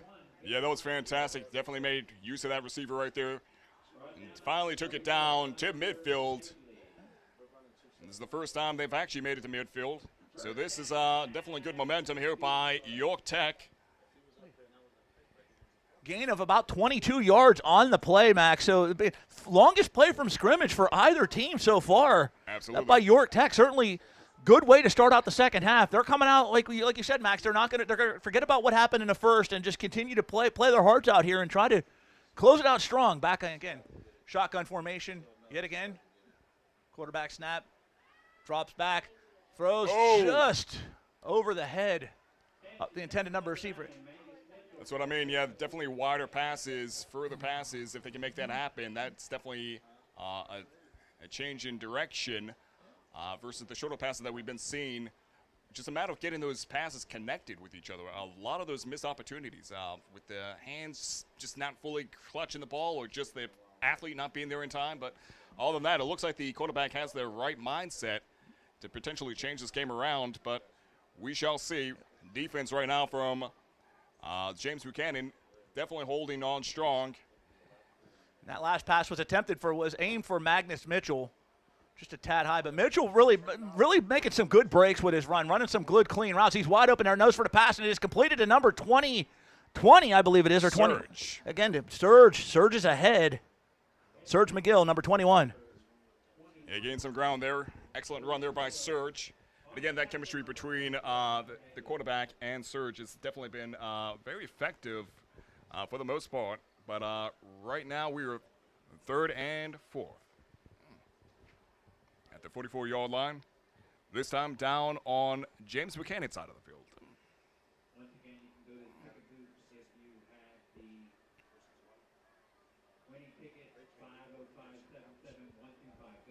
Hey, Max, wasn't that your number? 505-7711, wasn't that your 50-50 number? Oh, yeah. It's all you, babe. It's all you, brother. You got the big winner.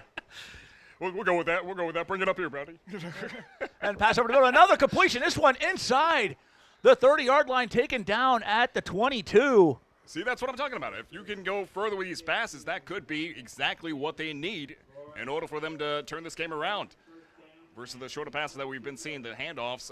But nonetheless, the momentum is looking pretty good here for York Tech, at least here so far. And 7 minutes and 30 seconds to go. But if they could get a touchdown right here, that's good news. Another gain of 22 yards on the play. As you said, Max, if you're a fan of York Tech, you've got to be really satisfied with what you're seeing so far here in the second half. Absolutely. And right now, the ball is in effect. Quarterback is sending it off to the left. Oh, and it's another completion. This one to number 5. And that is going to be caught by Dominic Quinton. And they've got it inside the 15. Yep, now they are in the red zone here. Looking at first down and 10 at the 11-yard line. And now York Tech inside the red zone. First time they've made it inside the red zone this game. Absolutely. See if they can put some points on the board here. Start of the second half, 6:36 left to go here. Again, we do have the running clock for the remainder of the game. But York Tech with a very, very nice drive so far. Back to base, pitched it back. Surge at it yet again. Trying to avoid a tight defense there. Looks like he didn't penetrate the 10-yard line. My main man, DJ Amir. And brought down by number 1 from James Buchanan, Nick Mickley. DJ was impressed with the defensive prowess shown on that play by James Buchanan. Very, very vocal. And still at the 11-yard line. But that was a good run there by Surge, but great defense as well. And a great defense to counter great offense. And that certainly was the case there. Go for a throw, but it looks like he rips off a run. He's got some yardage. It's inside the 5, and he may have it. He's hitting a touchdown. Touchdown, York Tech. Finally. That could be a change in direction, but we shall see. But at least they got that points. 6 points on the board here. You love to see it. Cole Brisker with an 11-yard run. Fake, he duked, he jived, he moved all around, and he managed to put points on the board. Much needed, much beloved sight for York Tech. Absolutely. Fantastic work there by number 4, Cole Brisker. And they're just going to go ahead and kick it in for the extra point. That's number 10 you're looking at. Landon. Oh, and he gets sacked. Oh. There's a saying for that, 2 steps forward, 10 steps back. Yeah. And so question, it does look like James Buchanan does still have their same defense in. They're not starting their second and third, but they're playing we'll say it's called bend, don't break defense here. Which again, that's okay. When you're up by 46-0 at the time, when you're up by 40 points, you want to play it somewhat safe and, not risk anything severe. That's true. Also, at the same side of that, you definitely take your foot off the gas. We saw that last night. Nationally televised game, as mentioned before, with St. Joe's Prep and American Heritage. St. Joe's Prep was up 28-0. Late in the third, they wound up losing the game. So, never, ever stop pushing forward. Don't ever take your foot off the gas.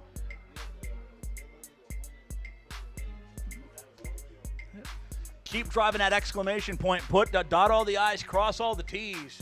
Again, a very bend, don't break defense there for Buchanan. And we'll see if they fix that up here in the remaining 5 minutes, 34 seconds of the third quarter.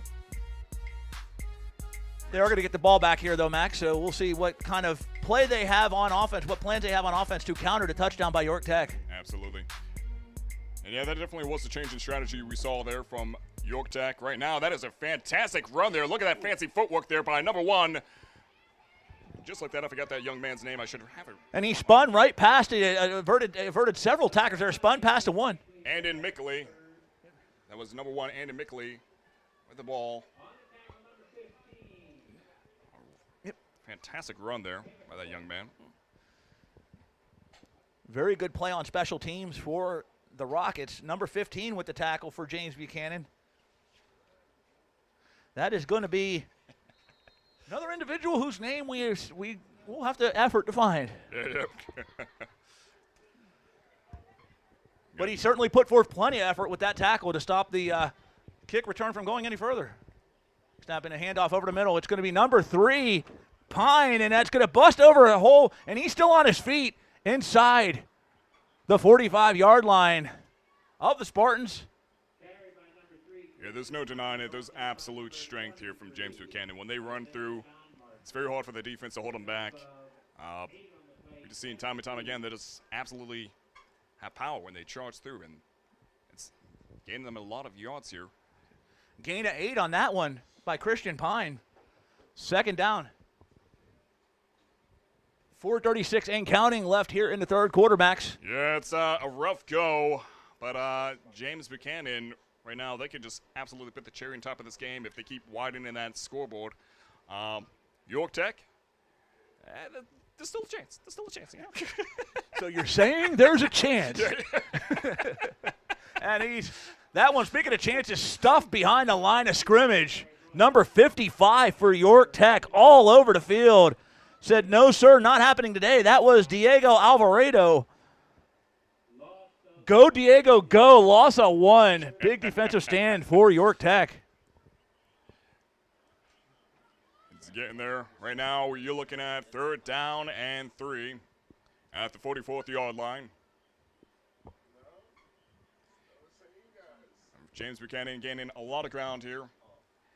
Down on York Tech side on the field.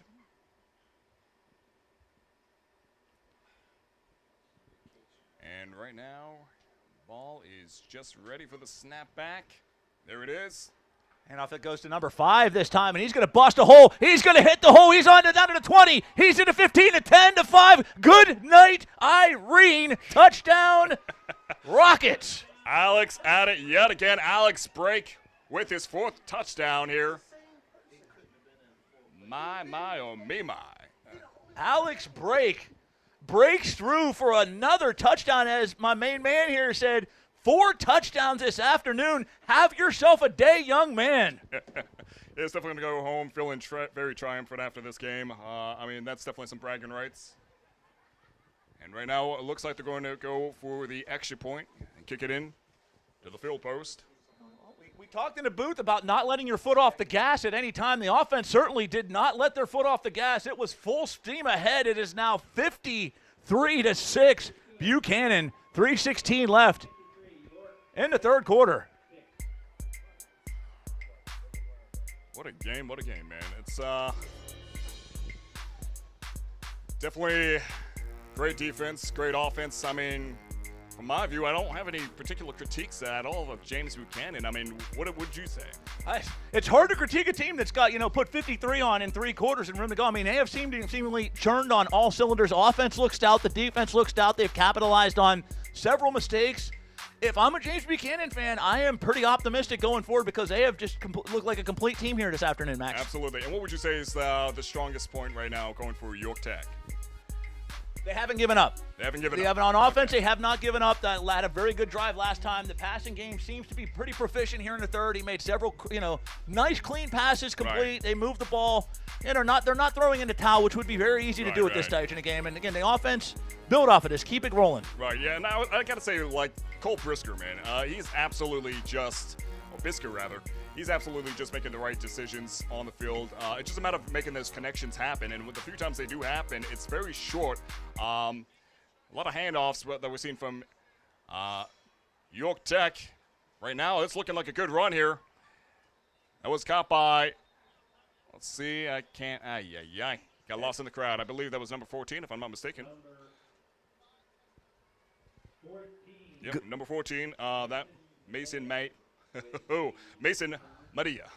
Very good call, Max, because I said there was so much it felt like the bank there with all the green and white, so you couldn't tell who's who and what's what. You were right on top of it. Find out that was number 14 with that big play on special teams. Yeah, it's even worse when you have dyslexia and the numbers are moving around real fast on the field, You got the dyscalculia, too, going on. Numbers, names, it's a fun – makes games like these a blast, my brother. Brisker takes a snap, looks back, he pumps that pass ahead to number 2. It is complete, and it is going to gain plus yardage. Number 2, Jacob Main with the reception. And that one going to be inside the Rockets' 40.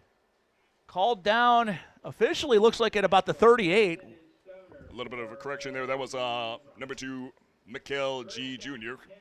That's right. That's right. I'm so excited about James Buchanan. I'm looking at Jacob Main, who has had a very good game. No question about it, but that was not his play. See, that's why we make a heck of a team. Max cleans up my messes. But, yeah, that's what I'm talking about. Like the quarterback, he's making good calls here for York Tech and definitely gaining some ground here. Now 3rd down on James Buchanan's side of the field, past midfield, 42nd yard line. And he's going to run it through James Brisker.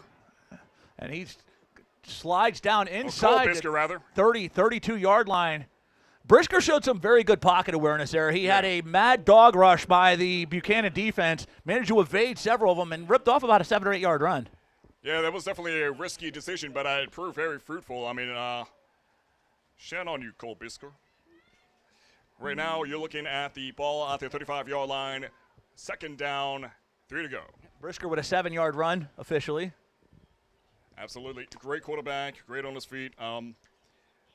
Yeah, he was losing time right there in the pocket, so absolutely understood why you would go for that decision. You got 1 minute and 25 seconds to go on the clock. You're getting closer to the end zone.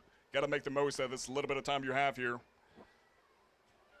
Second consecutive strong offensive drive by York Tech here in the 3rd quarter.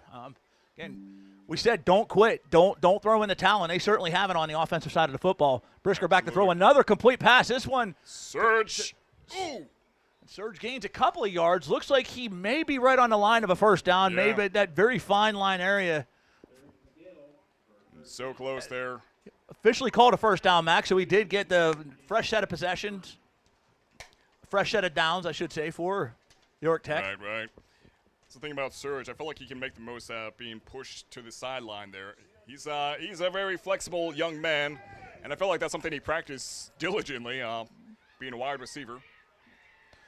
You see the Buchanan getting a little bit rowdy out there. They're excited about what they're seeing. They're calling for the defensive stand here, but so far, Brisker, another pass. This one over the middle, and it's just in and out of the hands of Cam Klauser.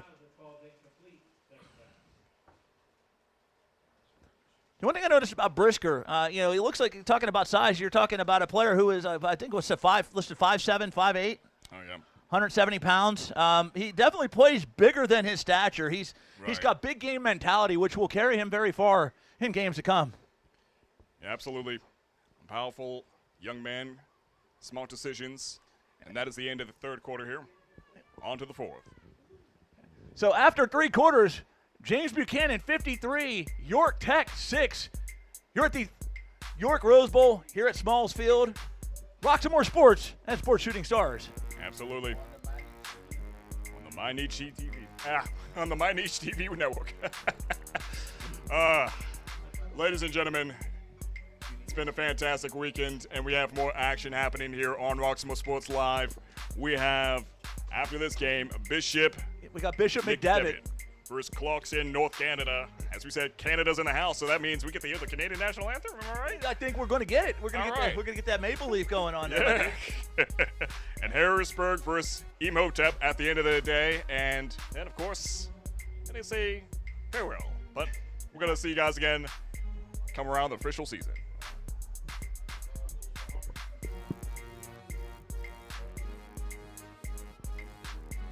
So what's your favorite thing about these events, man? Man, I love seeing these young athletes on display, Max. I mean, you get to see these kids that get an opportunity to showcase themselves in front of, a nice pass over the middle, just incomplete. They get to showcase themselves. Get the scouts are here. You get to kick off the season. There's nothing quite like Friday night lights, or in this case, Saturday afternoon sunlight, that gets the blood rushing. Again, it's kickoff of the season. They get to showcase themselves on great in front of a great crowd, great network, great event. Right. It's Exactly. Football's been around for 155 years, and here we are still playing it, and it's bringing people from all around the world all together just to enjoy a good game of competition and talent. But it's just absolutely a great event overall here in New York, PA. This is the 4th year of the Rose Bowl. Again, first it was Chambersburg, and 3 years now in York, PA. Very professional event from top to bottom, man. Everybody here has been super on top of things. They treat this as though it's the state finals. And big pass over the middle. It's going to go to number 21. The man, the myth, the legend himself is having a heck of a game. Serge McGill gains plus yardage. Started off with an I formation. Right now, looks like they're gaining some good ground here.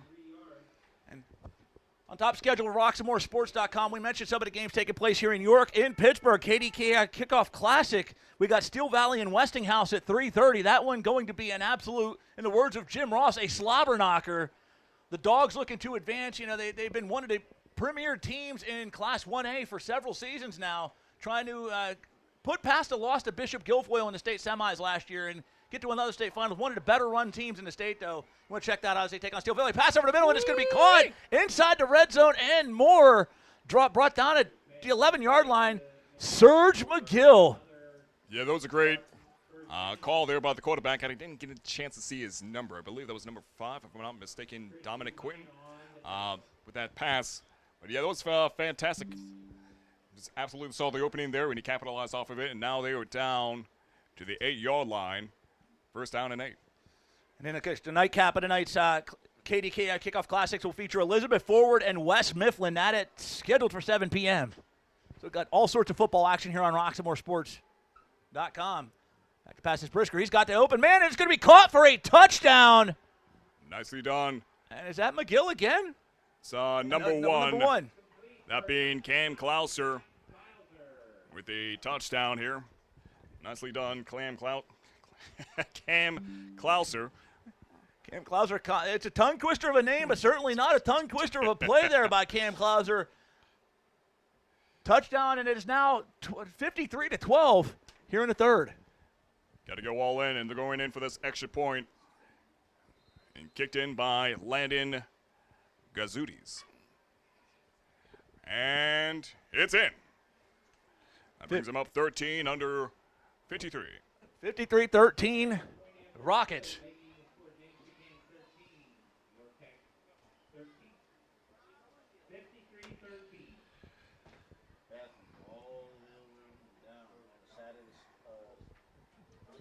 Yeah, it's this great change in the play here by York Tech. We definitely seen more long-range passes, and it really is working to the benefit, as well as taking advantage of open opportunities from the quarterback. You see when he's having a very suffocating time inside the pocket, he decides to go run through it, and a few times he's done that, and it has gained him some ground, but all the times he sees the connection through the opening, and he throws the ball right through the crowd and makes that connection, and it gains the ground, gains the yards that they need to go forward. But right now this game is looking, if I may be a little bit ahead of myself, it looks like this game is going to be James Buchanan. But as you stated, though, you know, they're looking very good with the passing game here in the second half. The ball has been moved. They've chewed up some time of possession, even with the running clock, put some points on the board. And again, in a situation like that, he's back to return. He takes it past the 30 to about the 32, 33-yard line, that being number 44. For Buchanan. My apologies. You're good. One of our rosters was missing here, but yeah, that was number 44. That is Hunter Egley. Hunter Egley, yeah. Well, that's my fault. We've been saying his name enough today. He's made so many key, crucial plays for Buchanan. That name should be ingrained in our minds by now, and he should be ingrained in yours. A standout performance for him so far. One of the many Buchanan Rockets who is in the running for player of the game. Yeah, he has a touchdown to his name as well there in the first quarter. And right now we are looking at the ball down to the 41st-yard line. Actually, they moved it down a little bit. Okay. So we're seeing a flag. Was a flag thrown? Yeah, but I believe so. Yeah, I was looking at the roster, and then I looked back up, and now it's moved down to the 25th-yard line. Okay. 9:33 and counting here in the fourth quarter, Max. Spartans find themselves in a 40-point hole, but trying to make a big stand on defense. James Buchanan, those of you just tuning in, the white, the green and silver for York Tech. Big run over the middle, and he's got plus yards. Past the 30-yard line, brought down at about the 32. Yeah, that was number 2, Jacob Main. And, yeah, that was a good run there. I mean, he saw the open opportunity, decided to make the most of it, and went right through. And I just really want to see what it's like if we had, like, body cams on the athletes. I just really want to see what it's like from their perspective of where they can detect these openings at, because it seems like that is just James Buchanan's specialties. They can definitely see the opening, and the few times they can't, they still manage to bulldoze through some pretty tight defense. Also, some of these athletes are quite hefty as well. I don't have the weight on them, unfortunately, but just judging the book by its cover, I mean, looks like we're talking about some 190s and 200-pound people up in here. Absolutely. Yeah. You said field vision, very crucial when you're a quarterback, a running back, wide receiver, and the Buchanan running backs have certainly shown very elite field vision, but that time brought down behind the line of scrimmage. That's going to be a loss of yards. Number 11 with the tackle, that's going to be Aiden Johnson. Also plays a running back. Noah Cold Iron, I think. And number 55 also credited with the tackle. Diego Alvarado. Several big tackles here in the second half. Number 11 was jumping up like he certainly had his hands on that as well. Good team effort on defense to push the Rockets back yards. And James Buchanan on the offense. They got a little bit of a drive, but we've seen them before. They can absolutely keep pushing and pushing. So let's see what we have here right now. Not a lot of yards gained here, but he's still going. That is Jacob Main at it yet again. A dude is impossible to just discourage. I mean, he's just going to go through it despite the fact that he just sees a crowd of people. He's just going to charge right through it, and it proves very fruitful often, more than not. We've seen him just absolutely defy physics and gain some yards there. Main credited with a yard, Max, but he earned every bit of that yard. I mean, he was nearly drugged down behind the line of scrimmage, broke through 2 tackles, managed to pick up that tough yard. And now it's 4th down for the Rockets, and the special teams unit on the field going to be punting. Absolutely. And again, shout out to Joel Henry. He was injured on the field for quite a bit, almost 20 minutes or so. So we wish him the best of health and a good recovery. And a job well done overall. Thoughts out to the family of Joel Henry and Joel for like Max said, a quick and speedy recovery. Nice punt. Bounces inside to 45. Brought down right up at about the 39-yard line. And York Tech will take over with the football. 6 minutes and 33 seconds to go. Make the most of it. I mean, you come all this way. You know, you still got a huge season ahead of you. The official season just around the corner. You know, you would just want to start it off strong. And as the saying goes, you know, you never lose if you learn, you know. So that's ultimately the winning strategy is just take some notes away from the game that you've didn't really expect to go your way, but expect to not go your way, rather. But, yeah, just definitely take some notes away from this event and go in stronger. Now, most certainly, as you know, you're familiar with the Spartans. They are a phenomenal team. Just right now, it's just one of those rough spots for them. A little bit of a growing pain early in the season, but nothing they can't handle later on. They're trending upwards, and, you know, games like these, as much as, nice pass, but it's just dropped by Serge. But, you know, games like these, the biggest – games like these can be learning experiences, and I know sometimes, you know, we got some stuff going on. Looks like it may have been yeah, that was kind of a forward pass. I'm a little bit confused about that myself. It went through. All right. Oh. Okay, so it is a turnover by York Tech, a forward pass. Call it a fumble, and Buchanan takes over inside and deep inside York Tech territory. Another costly mistake by York Tech. Yeah, that threw me off. I was not expecting that, but, I mean, hey, they took advantage of it, and now it's working to their benefit. Although, threw it ahead, but why not just, for the record, you know, go up as much as you can. Good instincts, though, as, you know, we mentioned in the booth. Play looked like it was a dead ball, but they did not stop moving. And good instincts, good football IQ there, showing handoff over the middle. He busts a hole and is going to take it inside the 20-yard line. Brought down at looks like from this vantage point about the 18. Briar Hensley with the run. If I'm not mistaken, that was number 79 that got the ball for James Buchanan. Trying to find his name on the roster here. Inside the red zone are the Rockets, 2nd and 2, gain of 8. James Nickel. We got 5:03 and counting left here in the fourth quarter. James Buchanan driving up 53-13. Another turnover by York Tech, and Buchanan trying to capitalize on that with more points. So far, they are 3 for 3 in turnovers and capitalizing with scores afterwards. Absolutely. And again, if you're here for the next game, Bishop McDevitt versus Clarkson, North Canada, that's supposed to begin at 4 o'clock. So you're a little bit too early, but enjoy this game while it's here. Flag down on the field.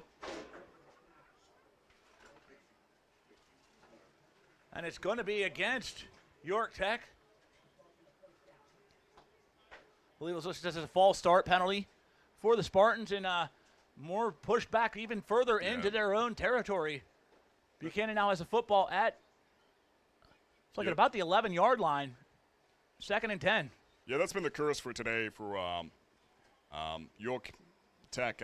They've been having penalties that just been costing them. A lot of those false starts just have been driving them back on the field. And time and time again, they just keep having the ball closer to their own end zone. As we mentioned earlier, there has been 2 safeties that have costed them 4 points overall. But nice play there. We saw a run by Briar Hensley for plus yardage. Got it at the 9-yard line.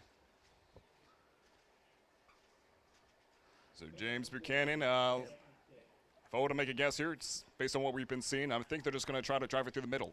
What do you think? That's a pretty good guess. They've been really doing well at hitting the hole and hitting that center spot of the field, and capitalizing on they see it, they hit the hole, and they've been gaining plus yards with all of them. Absolutely.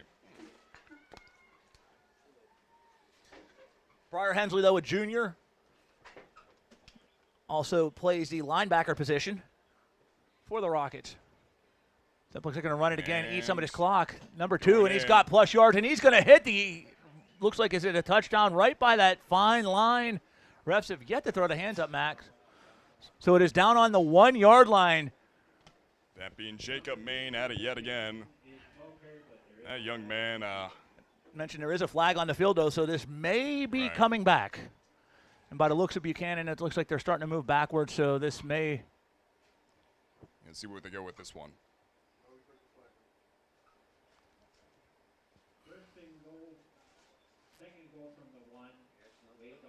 Okay, no penalty. The flag has been waved off, so it is going to be at the 1-yard line, 2nd and goal at the 1.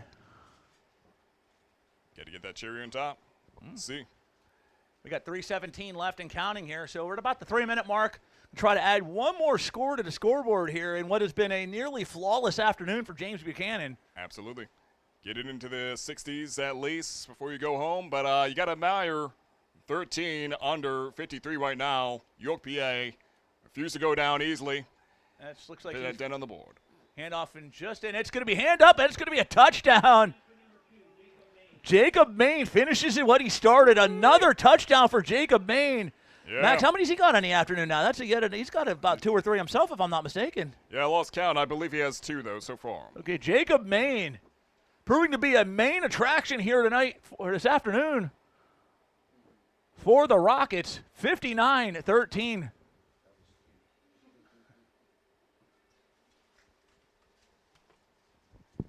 59 over 13, and now make that 60 because that is inside the field post. And 60 over 13, James Buchanan.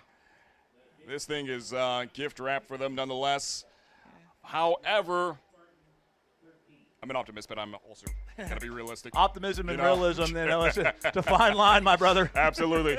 Unless you're talking about some really phenomenal miracle happening that's going against all odds. But, I mean, if that's the case, give me a lottery ticket, right? But nonetheless, I got to say, we'll take 2. If you're York Tech, just keep going in, Make it in on that board. Make that dent even heavier, Something that is really going to make the insurance companies to say, I can't cover this, Just do your best the whole way through. Get a touchdown in there. Take some notes away from this game. And, just absolutely. You guys gave it your all in all and just have a better season. All right, Max, I'm going to ask you the trivia here. We got about 2 minutes and 52 seconds left. As we speak, Chester is taking on the Lincoln Rail Splitters. in Philadelphia football action. A famous celebrity, once upon a midnight yonder, played football for Lincoln High. Who am I thinking of? Oh, man. I have no clue. Okay. Close. I'll just say he's a little bit rocky. Sylvester Stallone. Sylvester yes, sir. Stallone. We've seen some box office stars, man. Sylvester Stallone played for Lincoln. Dwayne "The Rock" Johnson played for Freedom High in Bethlehem. So we've seen. It's not only football. It's not only we don't just see football stars. We see Hollywood box office attractions get their start on the gridiron. There's a few schools out in Pittsburgh that come to mind. Obama Academy has so many people. If you look at their notable alumni, them and Westinghouse, I mean, they're just like a manufacturer for celebrities, musicians, athletes, you name it. They got it all. So some schools are just like that, Obama Academy, USO? Yeah. USO. Kenny Robinson. My man, George Benson. So another Rocky. George Benson. He's a boxer named Rocky. Color me surprised. I'm surprised. He's a boxer. Yeah? Okay. He also has a gym out in Pittsburgh, Pennsylvania of his own. In Oakwood, Rushton. What's the name of the gym? Roxamore Sports Boxing Arena. You want to learn your inner pugilism game. You want to learn your inner Rocky Balboa. Or Mike Tyson. Or Fast Eddie. What was Fast Eddie to box out of Pittsburgh? Was a heavyweight. Paul Spadafore. Again, you want to get your inner boxer in, you got to come to my man's at Roxamore Sports Boxing Arena in Pittsburgh. If you want more information on how you can start training, hit my man up at roxamoresports.com, or you can hit him up on social media. That's Roxamore Sports Network. But no Jake Pauls. No Jake Pauls. No. Automatic rejection. If you're a social media celebrity and want to be a social media celebrity, well, there's other gyms. If you want to learn how to box from the best of the best, you know where to go. Let's see what we got here. Going in, he's looking good. Number 9, that being Magnus Mitchell from York Tech. Yep, he's got fighting a tank on. Yep, he's fighting tank. That's going to be quite the fight. It's like you and your mom fighting. Oh, I said that's like you and your mom fight. We don't want that kind of boxing going on in the booth here, my dude. I don't recommend boxing parents. Son, my son is with me in the booth. You better not get any ideas. 1 minute and 49 seconds. I give him credit. We make fun of Jake Paul, but he's taking the time to put in it. Oh, no. Just dropped. Yeah, that was looking like that could have been good. They could have gained a little bit more yards there. That would have been a 5-yard gain. Right now, 3rd down and 5. He's knocked. I mean, he beat Cesar Chavez Jr. That's no joke. Beat Anderson Silva, best pound-for-pound fighter of all time. Speaking of boxing, the Bee is back in the house. Now he was back in the house. Eddie Chambers is a boxer I was thinking of from Pittsburgh. Fast Eddie Chambers. One-time heavyweight contender, fought Vladimir Klitschko. Meanwhile, 55 and some change seconds left to go. Yeah. York Tech looks like they got hit by Vladimir Klitschko in this one. 60-13. Looks like this game is a sure thing. Need I even mention that? That's clear as day. Unless they can put up, 50-some-odd or 40-some-odd points here in a couple of seconds. This one is academic at this point, my dude. Absolutely. I don't care if it's 10 seconds. I want to see them go all in all. Give it your best shot. York Tech did a great job. Just, again, take some notes away from this game. Looks like they're just going to let the clock run out, Max. Sorry to cut you off there. In fact, I'm actually going to make it a point. I'm going to make it a point this year as well as next year, just to keep track of how well York Tech is performing in the official season. I'm going to be looking into that. So hoping the best for them, as well as hoping the best for James Buchanan. This has been a rough day for York Tech, but again, they gave it all in all. Just take some notes away from it. But 60-13, that is where it stands.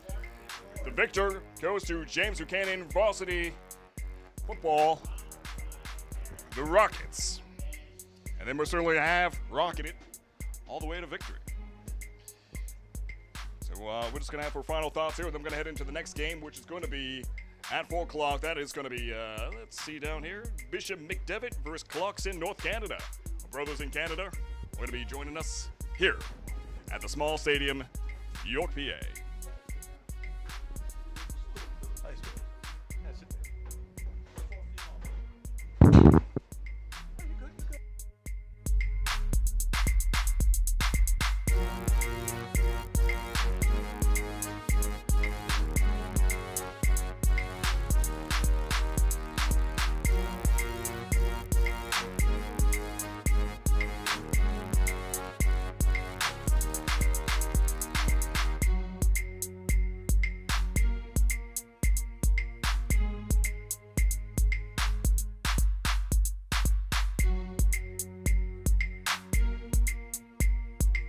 Roxamore Sports live here at the York, oh my gosh, I got it all backwards, at the small stadium here in York, Pennsylvania for the Rose Bowl football event. And it has been a rough day here for York Tech.